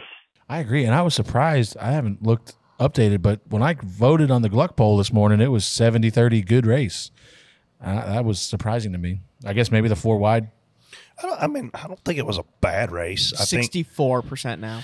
Yeah, and I don't think it was a bad race. Let me vote. It's just so much different to be. It's like Bristol, like it's just so much different than what it used to be with this particular design of the car. Yeah. Toyota. Toyoter. Toyota. Thanks, Lee Diffie. I seen something about we won the I got a tweet yesterday that was like, we won the Revolutionary War just so I got to listen to this Brit call this race again. Yeah, that damn Brit. Speaking of Brit, he's coming on. He's coming on the Monday after the Roval. Next week. Who? Lee Diffie. Lee Diffie. What do you mean speaking? All right. Lee Speaking Diffie's- of Brit. Brit. Brit? Yeah, well, everybody They don't calls know him what that British. means. Yeah, So they think he's, All right, yeah. okay. But then, yeah, so. Yeah. That's awesome. Lee I like. Diffie. Did you go back and watch the end of the race no. yet? It's awesome that he's coming on It's the awesome show. that It's people not call him a awesome Brit. that people That's are. fine. I That's- caught myself that's there. not We've also got Bob Proctor's on the show next week. Did you watch the end of the race yet? Be Like fun. a replay of like the broadcast? No. So they're like, we're just 2x2 up front, and we're in, and Brad and the first 4 cars are working on timing their runs and figuring out they're working, but then so like Hemrick or AJ would pop out, SVG like 10 rows back, and he's every time somebody would pop out, he'd be like, "Oh, here comes the third lane to see if it materializes." Oh, it doesn't. Like 10 seconds later. That's his job. Yeah, he's good. I enjoy listening to him. The race ain't even over yet. I have no idea who won. NASCAR won, though. Chase Elliott, he gets to work on his Josh Berry 4 flat tires. Get on the trailer. Not Chase Elliott, though. Not Chase Elliott. This is the biggest load of bull mother bull I've ever seen in my life. What a crock. More people need to sue him. This is... So since the Chase twins were apparently not damaged in the wreck, because that's the rule, right? Josh Berry was not towed back to get his tires replaced because he was in the wreck. He was damaged. Since the 14 and the 9 are not damaged, I say we require them to bring the same car to the Roval next week because, it's fine. It's not damaged. The DVP is a joke. NASCAR officiating is a joke. They're incredibly inconsistent. They are making stuff up as they go along, it feels like. I hope that stuff like today is fuel for the lawsuit, because you can't say that everything's being treated fairly when you've got the 9 car being pushed back to pits after Josh Berry was, told he was done after last week. I don't disagree with any of those people. We've covered that, which I think, yeah. I think I just got upgraded to first class for my flight, boys. Good.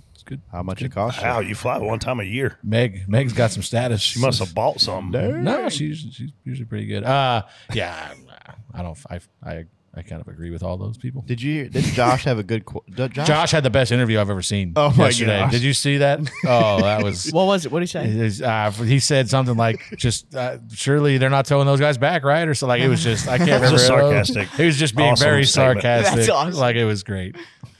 He said the 42's back there, and which I did must have been bad because NASCAR said something bad on the radio. He said the 42's back there doing donuts, throwing rubber at all there's people standing around trying to help these guys, and they're doing everything they can to get going. So they're just dropping, 100% throttle, trying to do a burnout leaving, and they're flying up on these people that are trying to help them. But it's a disaster. Just finished watching the Talladega race. Listen, my girlfriend had never really been a NASCAR fan, just only known a little bit about it. This is her first full Talladega race that she ever watched. She fell in love with the It was awesome. 4 wide, big crash, the biggest NASCAR wreck we've ever had. Listen, my girlfriend is a huge fan now, okay? She's about to love my long pit road. I bet she got her boobs out. That's funny. That's a good call. That's what Talladega That's is. funny. I bet she went home with 100 pairs of beads and a different shirt. This dude might just wife her right now. I was pretty disappointed. I went to the Boulevard. When you look Saturday. down the stands. No, yeah. Billy O wasn't there. I was disappointed Billy O wasn't there. I went to the Boulevard Saturday night. I was gonna. We used to throw beads from the spotter stand out into the crowd during red flags. So now we're too high. We can't do that anymore. Yeah, it's way more. I got to apologize. I have to apologize to one DBC fan, and this is a blanket statement for all DBC fans. If there's a bad time to ask for a picture, it's when we're trying to leave. And this guy was down, like where we used to spot from. He's like, "Hey, can we get a picture?" And I was like, getting on the elevator. So I apologize that we didn't get a chance to take a picture. We're hauling ass to the car to get out of there as fast as we can. So if sometimes I do it, if I can, or it's not. But yeah, well, that was unfortunate. Sorry about that. But schedule meet and greet right at the checkered flag. Charlotte, come to Charlotte this week. Yes, that's right. Come Saturday night. Yeah. Come to the Charlotte Roval experience here. Well, to leave an audio message, or call our 24 message. or text message. Yeah, Jay will text you back. Or he'll ghost you. Because I have nothing better to do with my Sunday afternoons than to text all you Darfs. Darf Charmer. Oh, now you're calling everybody Darfs. Darf Watch Charmer this. Jay over here. Go ahead and text or call 704-802-9572, and I have that number memorized. So, do you? That's yep, good. it's my parents' 911 and the Reaction Theater phone call. 911. Consumer Cellular is the official wireless partner of Brad Keselowski, RFK Racing, and the 6 Car. If they can count on Consumer Cellular, so can you. Brad Keselowski and RFK Racing knows speed, and that's just what you get with Consumer Cellular. Have you seen Brad's Consumer Cellular convertible? A symbol of savings, you might say. That thing is awesome. Consumer Cellular has award-winning 100% U.S.-based customer service center, so you can always get the help you need. It's like having your pit crew right there when you need them. Consumer Cellular has the same fast, reliable, nationwide coverage as leading carriers, but with plans starting as low as $20 a month. There are no activation fees and no contracts. Consumer Cellular customers stay because they want to, not because they have to. They don't need to trap their customers. You can even try Consumer Cellular for 30 days risk-free. If you don't love it, cancel it, but they bet you'll love it. If you're paying too much for wireless service, pump the brakes and switch to Consumer Cellular. They offer big wireless coverage without the big wireless cost. And now, once you turn 50, you can get 2 lines of unlimited talk, text, and data for $30 each. That's only $60 a month. So why keep spending more than you have to? Be a winner with Consumer Cellular and call 1-888-FREEDOM or visit consumercellular.com. This rate plan requires 2 lines of service, age verification, and credit approval. Subject to system and area limits. Taxes and fees apply. We're live. Here we are. It's time for Ask DBC. You thought you could get rid of me. No, you can't. I'm here in replacement of Casey, and we have TJ and Freddie, who are really trying not to cuss right now because we are live. So welcome to Ask. It's harder than Door you Bumper think. Clear. Please don't cuss. Please don't cuss. Anyway, hi. How's everybody? Don't cuss. Don't cuss. Oh, there's a guy in the YouTube chat saying, "Hurry up." Hurry up. Here we are. Hurry up. We're trying. Hurry up and what? We're trying to get out of here. We're trying to If we go. can just get this over with. Okay. I'm saving fuel. All right. I'm running 40% right here. First question. Nope, that's the spot on, spot off. I was about to read you spot on, spot off. Martis asks, Stenhouse is now the 3rd non-playoff driver to win during the playoffs. What are the chances we continue to see playoff spoilers win races in the playoffs? I think you could very easily see one this week. Yeah. Either one of them call it guys, SVG or Eric Almirola. I don't think he's going to win the cup race. I got to be honest. AJ Allmendinger. Yeah, you got a lot of good cars that can swing for the fence, and that puts them in. You got guys that have to point race because they absolutely have to. Yeah, and that takes when you point race, you take away from. Honestly, a lot of times it hurts your chance of victory. Yeah, for sure. We talked about that just in that about Reddick last year. There, just he was probably the fastest car, but I don't even know where he finished. The top 5, I think, but he kind of had a forfeited chance to win the race to chase some points for sure. Iron Bear in the YouTube chat says, we can hear you, and that is terrifying news. Samantha Hall asks, she's headed to the Roval this weekend, and I'm so excited. What do I need to do beyond going to the NASCAR Hall of Fame? This will be my first time in Charlotte. Well, first of all, you have to come to the live party we're having in the infield on Saturday night. 8 o'clock, right? Yeah, I didn't get invited to that. Well, there's a reason for that, Andrew. Take a really? hit. Take a Oh, hit. man. Wow. I mean, that's a first. Around here, I mean, I know there's some shops that are having fan days. I check out the shops. I passed Spire. They have a sign out there for October 11th, I think. I have no idea what day do you call that your is. place? That's not really a shop. Airspeed, buddy. Don't mess with Airspeed. I don't know that Airspeed's having a official fan day, but if you go there's a really cool area, a viewing area that you can look at the whole shop. Most of the shops have a viewing area, so I would probably spend a day if you got time to go into some of the local shops and checking them out. And a lot of them have really great access, and you can really kind of see how these cars are put together and kind of see the lay of the land in the shop. You can go to TJ's house. I'll send you his address. Go to Freddie. It's on the screen. Actually, share that on the screen. When you coming please. back? When you coming back? I'll probably come back Wednesday. I think. Never mind. Yeah. All right. It's Sorry. a party at Freddie's house. Well, John will be there, won't he? John's there, yeah. Unless he goes to a Met game, but I don't know if he's gonna go. But yeah. So yeah, I mean, there's a bunch of cool stuff. Millbridge. Yeah. Believe it or not, I don't know if they're racing. I assume they're racing. I went to Millbridge for the first time on How'd that go? Saturday. Did you see Casey? Did you enjoy it? Casey was not there. Is that why your hair's red now? Is it from the clay? It's from the dirt. I think it's in my lungs still. Oh, I'm sure it We is. should do a match race at Millbridge one time. Me and you? I don't know. Maybe put Brett in there too. I would need Brett. I think I'd be at a severe weight disadvantage against you. Yeah, but I mean, good there's restaurants too. I mean, yeah, everything. It's a cool, Daddy's, fun area. Big Daddies. Big Daddies where they got some cars mounted on the roof. Big Al's. Go say hi to Chipotle. Kyle. Chipotle, you idiot.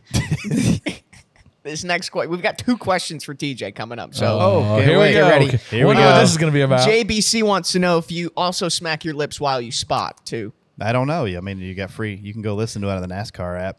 I don't know if it's free. You might have to. It's you probably might have to not pay free. like $4 or something. I guarantee it's probably I'm not sure free. you spent $5 in a worse way though. No, I've never, but I'm sure somebody has. And then Steven wants to know, did you go to the Boulevard over the weekend, TJ? I guess either of you. No, but he was I did. Specifically asking about I you. did not go to Any the Boulevard beats? at all. Darn it.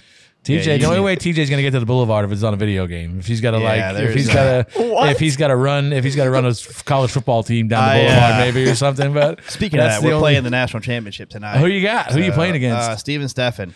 Oh, so yeah. Who's your team? Hey, let me tell you about Steven Steffen in this thing though. Is he cheating? He has a new girlfriend, and he does. I didn't know he that. is restricted from playing at certain times. But you know what he says? Oh, my internet's out. Well, it is. It might be. She might shut her down. The internet's definitely out. So, but yeah, Steven Steffen, and he was having a good time the other night and was telling me, about 15 times how he's going to win. So we'll see how this goes. What teams are you guys? South Carolina versus Michigan. And who are you? I'm Michigan. Michigan. Yeah. Oh, way to go out on a limb. Yeah. And Dale's like Charlotte, isn't he? Like, that's, yeah, you guys he actually has turned them into a very good team. Well, so they're top. amazing. They're in the top 10. My guy here, I heard Dale on the show last week say that he beat Drew Parker like 35-0. Drew or had something. a really Drew. I'm wearing Drew's shirt in honor of that beatdown he took from the Charlotte 49ers last week. The country singer's in there. I mean, I made Duggar quit, and then he rejoined, thankfully, because it's fun to have him in there. But I made him quit in the last. To answer the question, I did go to the Boulevard Saturday night. And I'm shocked. I was a little disappointed. It was a little more tame than I remember it being. I hadn't been in years, probably since Bubba's been running trucks. I think it was the last time I went there. So it's been 2013, 14, something like that. What brought you back out? I don't know. I was bored. The Mets had just won, so I was kind of let's Nick, see I what had to the drive. Boulevard's The problem is mainly we stay, I don't know, 25, 30 minutes away. No matter where you stay, it's not close. So I don't know if anybody's noticed, but I partake in alcohol drinking sometimes. So the fact of driving there and back becomes a problem because there's no Ubers in the state of Alabama, I think. But so Nick Payne and Ryan Blanchard, who's a couple other spotters, they were going, so I jumped in with them. Yeah, no Nick Flicks. I jumped in with them and we went and hung out for a bit. But yeah, it was.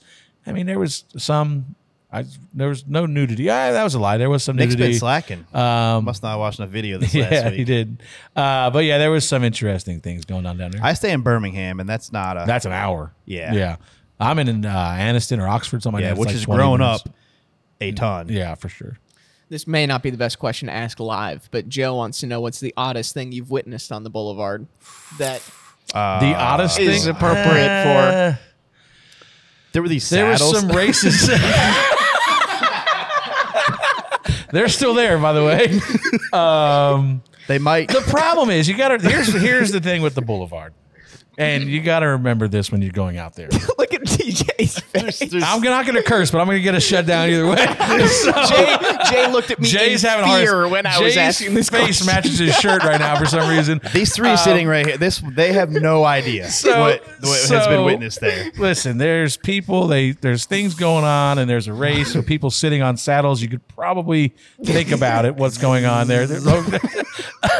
But some of the people that are willing to do this, like you got to remember, like there's people standing there. I mean, the weird part is like I walked down this. We did one lap. I walked down, walked back, and that was pretty much it. There, people stand at this one display, and I'm like, you got to imagine the people that are going to sign up and be willing to do this aren't going to be supermodels. Is the best way I can put it.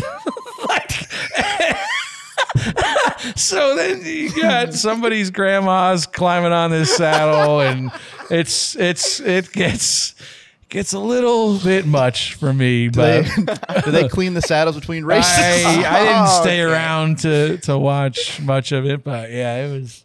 I think maybe we should change it. And we are no longer live.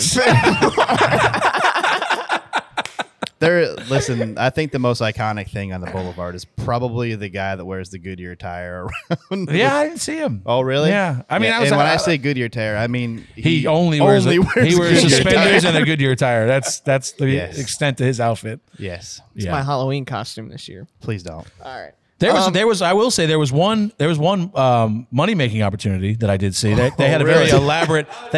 They had a very elaborate poll. No, there was no poll involved. There was no poll involved. It was. You ever seen them cash machines?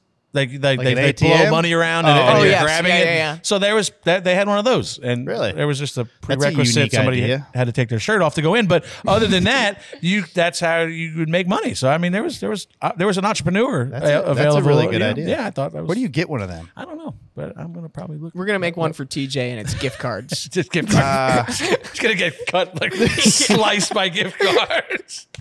They had to use my gift card for. All right, next question before we get canceled altogether. Fender brace or something. Let's see. Let's go back to the sheet. The sheet is all reliable. So the sheet, I would go pick a different question because I don't know. Pick a different question. Yeah, I got no question. I don't know anything about that rule. Master of Light wants to know. Evan's who's the your guy supposed to be dream? moderating chat. Yeah, Evan. Evan's the chat moderator. I haven't seen no Where's the pin? I haven't seen a pin message yet. Sorry, I'm over here running the board. Master of Light, our good friend Master of Light wants to know who's your dream celebrity that you'd like to meet. I thought we were going somewhere else with that damn last conversation. Who's your dream celebrity you'd like to see in that wind tunnel machine with the ones, Freddie? Thank God Master Light cleaned that up for us. Yeah. I don't know, man. I don't get starstruck very often, but when I met Michael Jordan for the first time, it was, and I don't really know how I'm ever going to top that. So it would be, I don't know who, probably like one of my sports heroes, I would say, maybe like a Brian Leach or somebody from the Mets. Yeah, I mean, probably just Josh Allen. This is from Jarrett from the YouTube chat. Should Stenhouse have been instructed by NASCAR to come down pit road to replace the mandatory door foam after the big one? We were talking about this earlier. Yeah, we talked about it earlier during the show. I'd have to wait for Bob. Bob's going to be here next week, but Bob will probably text me the official rule. He might do it now that we're live if he's watching. Please pin Bob's post. It's my understanding that, yes, he was maybe supposed to come down, and I heard Elton after the race say that they weren't aware that was missing. And I don't know. So I think they should just DQ him right now. Yeah, just take it away right now. But yeah, so I think by the letter of the law, maybe he should have been instructed to come down there, but they didn't. They missed it. Yeah. Let's see. What do you guys have? I'm not reading the one you pinned. What? Why? Why? Why? Let's see here. What is the one he pinned? TJ, Freddie, are y'all spotting in Xfinity and Truck next year? And for TJ, are you spotting for Connor Zilich? No, I'm not spotting for Connor Zilich. I am doing a full Xfinity schedule next year, though. You can't say who? I mean, I guess I could. They just announced it. Don't worry, we can edit it out. Right now, it don't really matter. But I'm planning. It doesn't matter. He's gonna be upset. If I you say said it right that. now. Yeah. So I'm planning on sticking with Carson Quapple next year. We've ran really well this year together, and we look to carry that momentum into next year. I don't think he has any more races this year left. We got Zilich at Homestead and Phoenix, and Connor Mosack this weekend in the 88. Yeah. To answer the question, yeah, I assume I'll be spotting both, but I don't know. I haven't figured out truck yet, but working on that. Me neither. We'll see.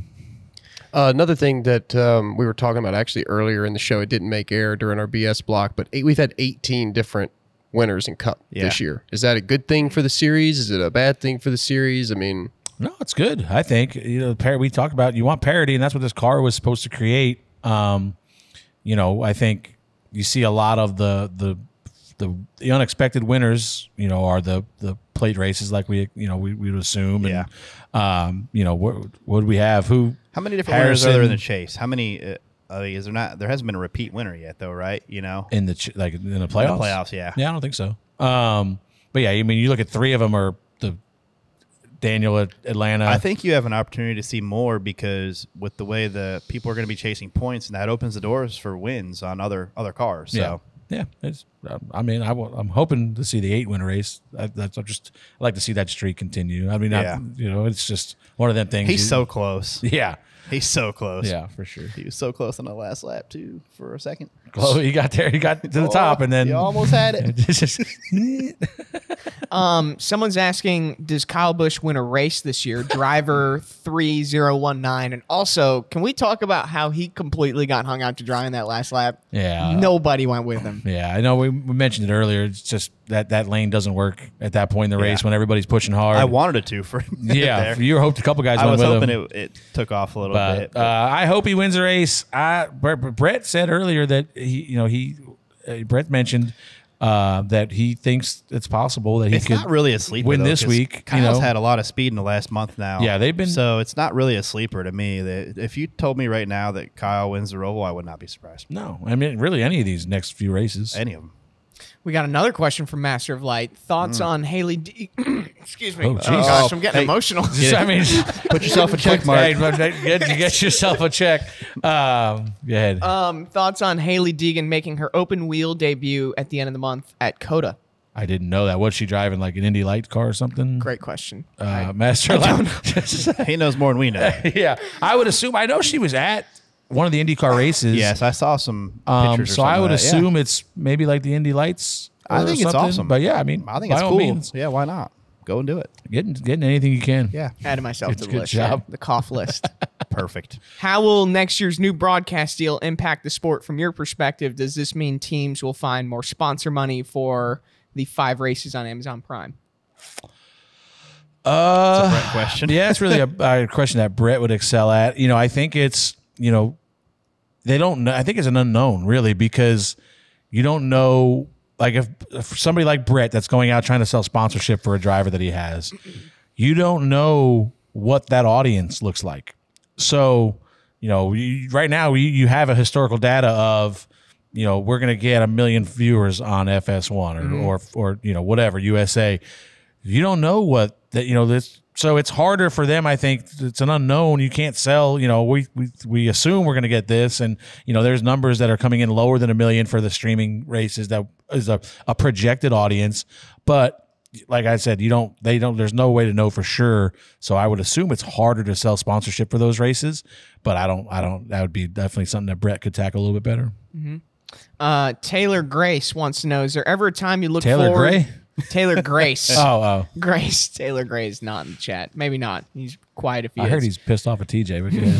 Is there ever a time you look forward to the most to doing the podcast besides after a win? No, every Monday when I wake up, I'm just like, I can't wait to get in the studio. Wow. And then like I 3 got hours I of got sleep here really like flew by. What happened was I wake up every Monday so invigorated to get here and do the studio. That's and not do really the show. true. And then I got here this morning and Andrew walked in and I was like, what the hell is going on? There was a show like a month ago that you were definitely not looking forward to. Especially that one after John. Big Al's. The one about John. John, yeah, that was a tough one. But no, I mean, like obviously the win ones are fun. You don't remember any of those. But yeah, my favorite ones are the guests. Like Gluck, we got Gluck coming up in his yearly spot in the Martinsville race. I look forward to that one. Bob's going to be here next week with Lee. So that'll be a fun one. Anytime we got guests coming in, especially my favorites are like with people that really don't know, like Connor. When we brought Connor on earlier in the year, get these people a chance to meet these people before. Even Todd was really good. Yeah, all of them. Like anytime we have a guest is my favorite. It's cool. I enjoyed every And Monday plus, last year. that means I have to talk to TJ less. That's true. Is bigger the bigger. Oh, thing. we don't have to listen to Brett as much either. People give you crap, TJ, for smacking your lips, but Freddie, you're the guy. And like I say a lot of and like. I'm a like guy. Freddie. Check that pin message.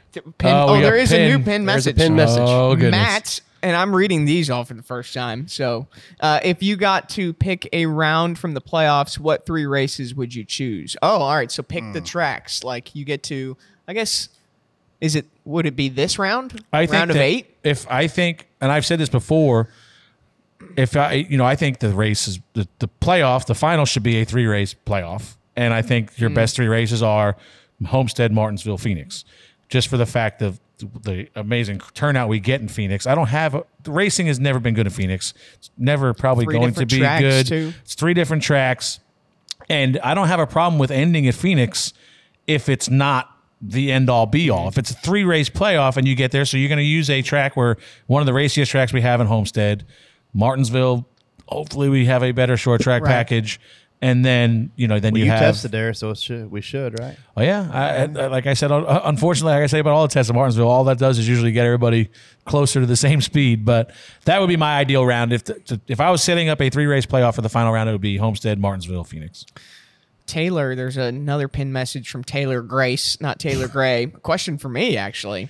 Andrew, when do you listen to the DBC calls so I know when to call in so you actually will hear it before it gets cut off? I think that's a question for Jay. That's a Jay question. There's still a common misconception that Andrew, I guess because your name is still on the voicemail. 704-802-9572. But there's at least 10 people that call in every week asking for Andrew. Wow. So you're still quite your popular. whole family. Yeah, they don't know where I went. But it is, in fact, not Andrew Has anymore. anybody seen Andrew? Where's Andrew? Yeah, I heard, by the way, speaking of Taylor Grace, did you call Taylor Gray an idiot during the race? Were you spotting for Mills? Did I?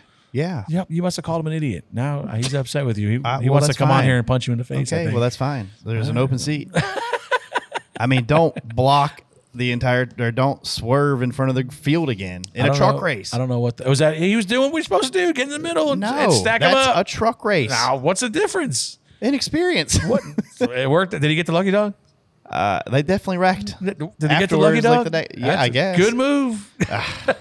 No, they wrecked, right? Did they wreck? He didn't wreck, but they wrecked right afterwards. I mean, it definitely created that. And he finished second, didn't he?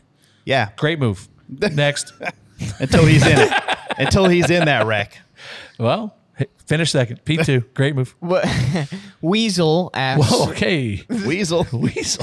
I'm just reading the names here. Could NASCAR make S&T data public and maybe available via like a subscription service for fans? I have seen a lot of people ask for that, and I don't know why they don't. Like if that'd be cool. All of us could see it. I know, like my brother has, I log into my computer and I think he probably has access to it. So he's really into, and I think there's a lot of people out there that would like to watch that, watch an in-car camera matched up with the SMT data. So I don't know why they wouldn't make it. Surely people would pay for it. If they're paying whatever it is, $4 or $5 a week to listen to the audio, I'm sure they would like to listen to. Yeah. I don't know if it would just open up way more. I mean, there's both sides of it, I guess. You could definitely, you're gonna see people posting screenshots of it all the time of this guy's lifting here. Well, you didn't lift there, you wrecked this guy. But I mean, we kind of do that anyway now, so what's the difference? For sure. Nicholas, this will all tie together. He asked me if I would ever do the triathlon at Daytona International Speedway. Possibly, but I just wanted to thank you guys because I still get people asking if I have my pills from last year. Your shark fin. My shark fin. Yeah. Oh my gosh. Backstroke. What? Next question. Okay. Yeah. So that was it. If you do it. I got one in a few weeks again. All so right, be on your game. I've got the pills all set and ready to go. The whole left side was missing. You're on DVP. I'll tell a funny story on here quick before we go off live. A buddy of mine, we were on a vacation, and he had rented a purple Dodge Challenger. It was bright purple, and I want that one. I see him. I don't know what he did, but I see him in the parking lot, and I could see I'm on the passenger side of the car, and he's on the driver's side, and he's just like looking at the car and shaking his head, and I'm like, what's wrong? We're in like this resort. We're in a golf trip, so we're in like this little gated resort thing, and he apparently the gate, like he was trying to do like the guy in front of him went through, and then he decided he was going to go through behind him, and he knocked the arm off the gate, and then had like just the mount of it, and I'm talking like a can opener down the side of this brand new Challenger that he rented. Oh my God, it was destroyed. That would not be good. So when you said that, that's what reminded me of it. Old Dave Roy's. Matt is asking the chat, how many hours a week do you guys study for the next track? TJ is going to have a much larger number than me for this answer. I usually go back and watch the race.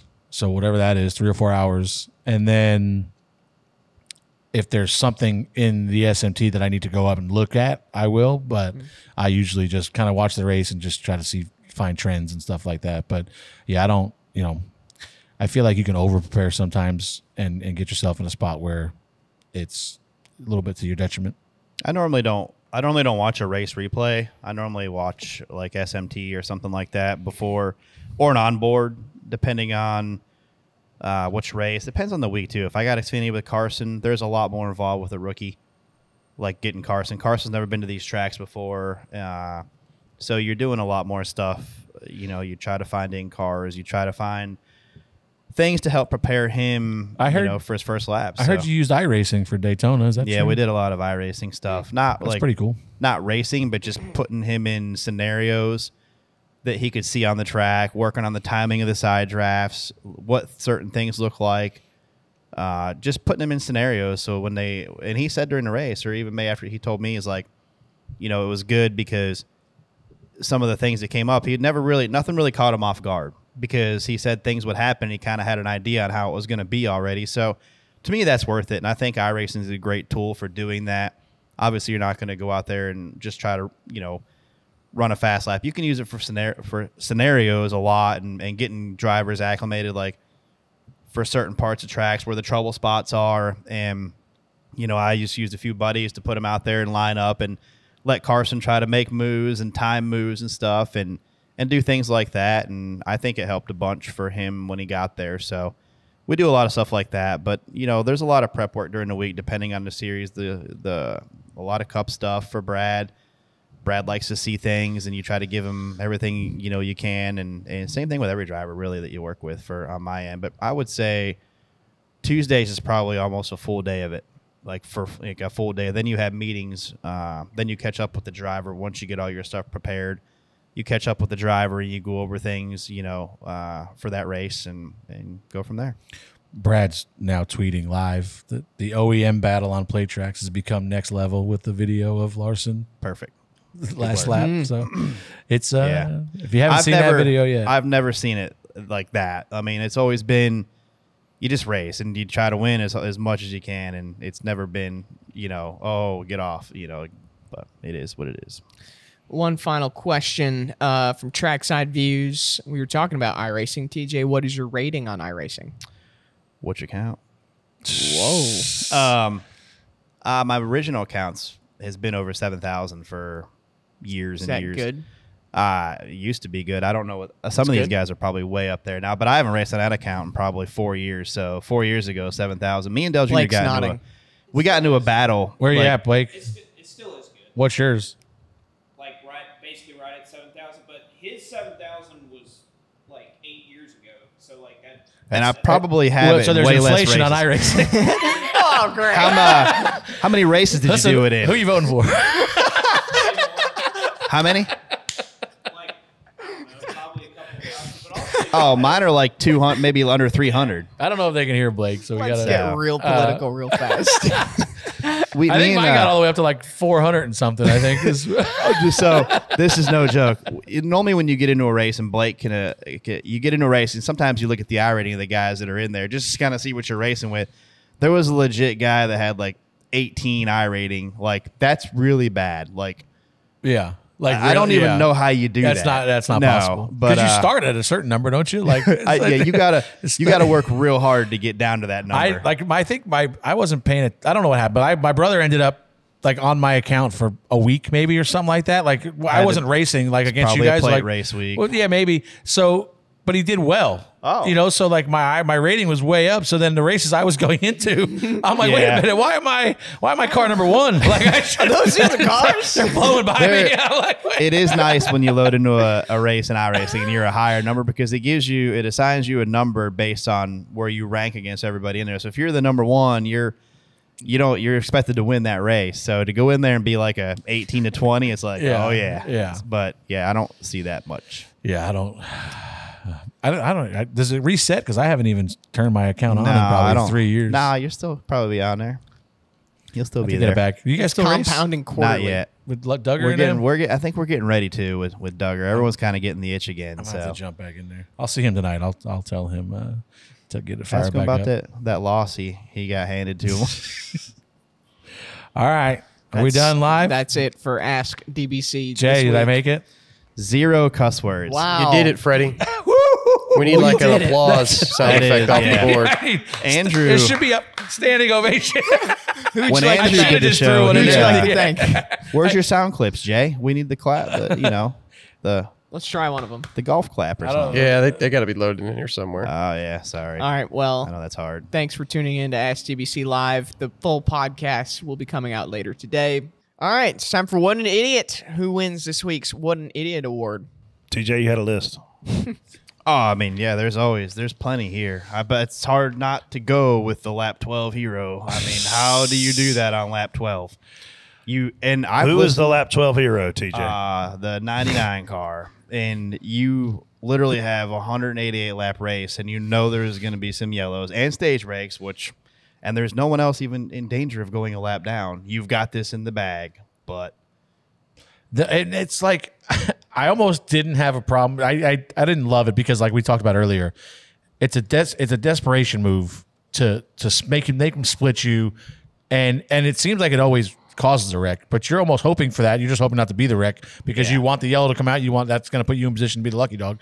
But this was, like TJ said, lap 12. There's nobody in danger of losing lap. We're getting a caution at lap 60. Just like play it safe. Not only does he go to the middle, so he goes in the middle, picks up the middle lane, which I had told Bubba, I'm like, this is going to be pretty exciting because we're 3 wide. Yeah. This normally happens 2 wide, and it kind of works out a little bit better. This is 3 wide, so somebody was going to get stuck. 38 gets stuck in the middle of 1 and 2. Then he splits them, and he gets them. So now he's coming back again, and then just tries to move up in front of the 78 of all the people in the world. BJ McLeod, who doesn't do anything wrong to anybody. If you're already the guy back that gets wrecked to where BJ is running, and BJ is just chilling, running up against the wall. If you're already back, That's probably why it happened. He probably thought he let him in. No, he didn't let him in. I'm saying I'm very aware. It The problem was right there was a in front of me. gap. There was a gap. There was, but if you're not already gonna in get that there. area, you're already gonna catch back up and blow. You know what I mean? You're all like, there's no need to make that move. Here's where the driver made an error when he turned right. Oh, I don't disagree with that, but he made an error before that in realizing that the field is not at full throttle. There's no reason to panic. There's no reason to throw that Hail Mary. Yes, there was a small gap there, but that gap is traveling considerably faster than what you're sitting. Yeah. And just calm down. There's just no. If we were 100% throttle and he were going to lose a draft again, I still would say this is a dumb move, but this is even a dumber move because they're saving fuel. There's just no sense. And then once he caused that wreck, then we didn't have to save fuel if we didn't want to. Yeah. Then we could make it. Yeah, there's a brain fart. There's a brain fart on the whole understanding of. We talk about awareness on here. There was very low awareness on their part to make that decision. He was also. Did you see him pulling up to pit again and then slam the brakes? No, I didn't see that. Oh yeah, yeah. Why did we run the truck race on Friday afternoon, and when did that start? I don't know because I think last year was a doubleheader. On What Saturday time did you go green? And I'm asking you because I legitimately have no idea. 3:30, I think. Yeah, 3:30. You went green at 3:30. Yeah, on a Friday afternoon for a major sporting event that is considered a national series on national TV. Yep. 3:30. Yeah, local. It went green at 3:30, somewhere around there, local. Well, for sure. When it got dark here, I saw a tweet at who had won, And I was like, well, it would have been nice to know there was a race. So can't wait to see how great those ratings were. I mean, maybe they'll be record breaking, and from now on, I'll just be the only one that didn't know they were racing. But I was very surprised. Newsflash: we had another big wreck. Yeah, I'm not surprised. But anyway, that's all right. Picks. TJ, So, you go first. Did you not have one idiot? That was it. I think we had a unanimous. Okay. It was a unanimous this week, I think. Wow. Yeah, I'm Who we struggling here. I really hose Blaney. When is the truck race? Are they truck race at the Roval this weekend? Or are they? No. Oh, they're good. At Like, least no I won't truck miss race. this one. No truck race. Going to the Roval, it's really going to be hard not to go with SVG. Is he running this race? I'm sure. I don't think so. I don't think he's running. Is he not running? I don't All think right, so. Well, then I can't go with him. I'll go with AJ Allmendinger. Is he running? He's running. Okay, I'll take AJ. I like AJ. Well, maybe I shouldn't take him if I want him to run. I'll take SVG. Is he running? It's not my job to tell you who's running and who ain't running. I really don't care. I'm so far down in this one, it don't matter. Casey's beating me. That's Play how to bad win, it is. Brett. Your eyes lit up so big when he was like, "Wait, is he running?"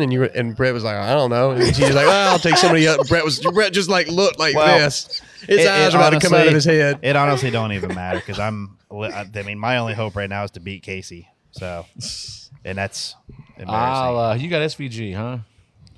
I'll take Reddick. I think the sleeper pick here is Kyle Busch. For you fantasy lovers, Very possible. which I know, like TJ's a fantasy lover, I think you should look hard at Kyle Busch.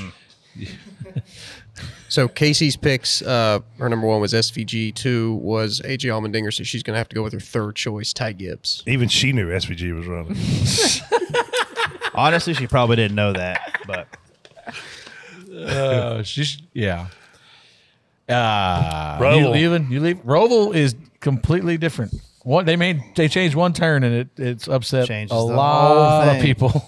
You ought to tell me that before I picked SVG. I might have reconsidered picking the best We runner. no they- longer so have you the- know where it's at. I wish Connor Zillich was racing. I'd pick him. We now make a U-turn to get up Yeah. on the racetrack. we don't have the Chase Elliott, Kevin Harvick little corner there anymore, right? No. Yeah, it's a very, very, very tight corner, and I think with the concern of a lot of the drivers I know some guys went and did like a track walk last week and did it. First of all, there's like an elevation Tell change. exactly where it is. So it's turn 7 is where you come back up onto the oval in turn 1. Yep. Used to have that little, just kind of little S section. Well, now you go straight, and then it goes into basically a U-turn, like a hairpin turn to get up onto the banking. They've also changed the chicane on the front stretch a little bit, but I think 7 is the focal point of everybody's kind of ire at this point.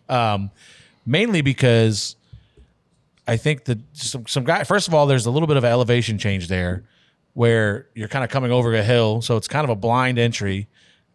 Braking is going to be tricky because drive over the hill or you got to brake before the hill, whatever.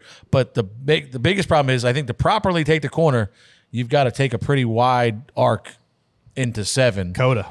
And late in the race, there might be some guys willing to Dive bomb. not take that wide of an arc and just say that I'll just use Shotgun that guy. Yeah, shotgun that guy. So I think that it's going to be interesting to watch it. Maybe you make the racing great, but I know there's a lot of people on the pit road in the garage that were not thrilled about it. Bring it on. We'll see. Chase Elliott needs a good run. A lot of guys need a good run. Yeah. There's a couple guys I'd say are out and then must wins. But the reality is, I mean, Cindric's a good road racer. Logano's a good road racer. Chase Elliott's a good road racer. Like all those guys right there around that bubble. Reddick's a good road racer. I think it makes for a great storyline going into the weekend. So these guys, they're so close. They're going to have to compete with each other. There is no more staying in line at a plate race and helping your teammates like that here now. They all need these points now. Yeah, and I think how many Penske cars are out? 2, Joey and Cindric. So Blaney's only one. Blaney's in a good spot. Yeah. Yeah, and like going back last year, our experience with this race, we went in, we were down, I don't remember, not a ton to the cut line, but maybe 15, 20, I want to guess. And we were of the opinion that we had to get stage points. And I think it cost us the race because Bubba was really, really good in this race last year. And we got stage points, but we lost track position each time because we were chasing the stage points. Yeah. Had we just run the race backwards, I think we would have had a much better chance at winning and just getting in that way. Because Tyler, I think the only guy that was noticeably faster than us in that race, AJ was very, very good, obviously. He won. Tyler was a little bit better than us, but he was just chasing points, too, to get safe because he had a little buffer to the cut line. And if we just did the opposite of Tyler, I think we would have been in AJ's position late and had a shot to win. So, looking back, it's you got, what do you do? Do you chase the win if you're 29 points out? I think is where Cindric's at. Like, yeah. I think he's got to go for the win. Yeah, it's gonna be fun. I agree. Good weather. I haven't looked. I haven't looked. I assume. Yeah. I hope. It's cooling off here this week.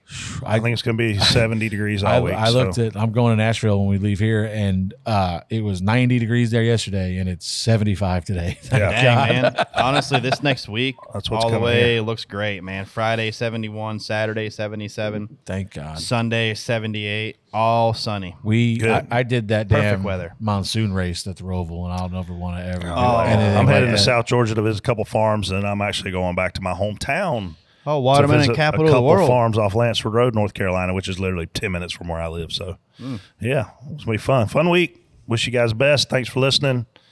Andrew, thanks for, I don't know. What'd you do? I don't know. Not really. Thanks Not for really sitting much. there. Thanks for sitting They there. pay you for having double. me. They get like a bonus for doing that. Yeah, I'm working overtime. Yeah.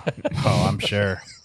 I'm glad you're available in your busy schedule this morning to come over here and you guys. People had to talk to my you people. guys It was futzing all- around the playhouse up there you got now. That's right. That's all you were doing. Yeah, I was lounging on the couch. Dude, they got watching the room ticker for sports betting. The room, have you seen that room they got? Yeah, I've It's seen ridiculous. pictures. It's like a gigantic a playground. playhouse, that's what I'm yeah, it's saying. a gigantic playground for these guys. Yeah, we got the bouncy castle going up. They're only Next mad. week. They're only mad because they got to be here and work right now. They're getting ready to go down there and screw off again. Bounce around, Ride get scooters back. around. Yeah, No, I'm getting ready to go down there and remove all your lip smacks and coughs and Oh, yeah? throat clearings, Yeah. and that's what I'm That's about to good. get ready to do for the next 6 hours. Yep. TJ, Don't worry, I got 'em marked. TJ, Hey, you Jay, had go yourself too. you had 5 coughs to Brett's 2. In the first minute. but Brett has cough you drops. stopped counting after once we started BS, you stopped counting apparently. Really? Were there did Brett have more? No, I'm just Oh, saying TJ that had more? both of them I thought had more. Mine's cleared I up. didn't. Mine's cleared up. I fought mine back. Sorry. Next week, Lee Diffie, Bob Pockris. Be a big show. Maybe our biggest show of the year. Yeah, I would say it'll be fun. Yeah. We're gonna. What I want to do. I had Jordan Bianchi gave me a great idea yesterday. He said that we should pit NBC versus Fox. with Bob and Lee. Just do some fun table decor. Make it a debate. Yeah. That actually could be kind of fun. All right, we out. Thank y'all. Word. See ya.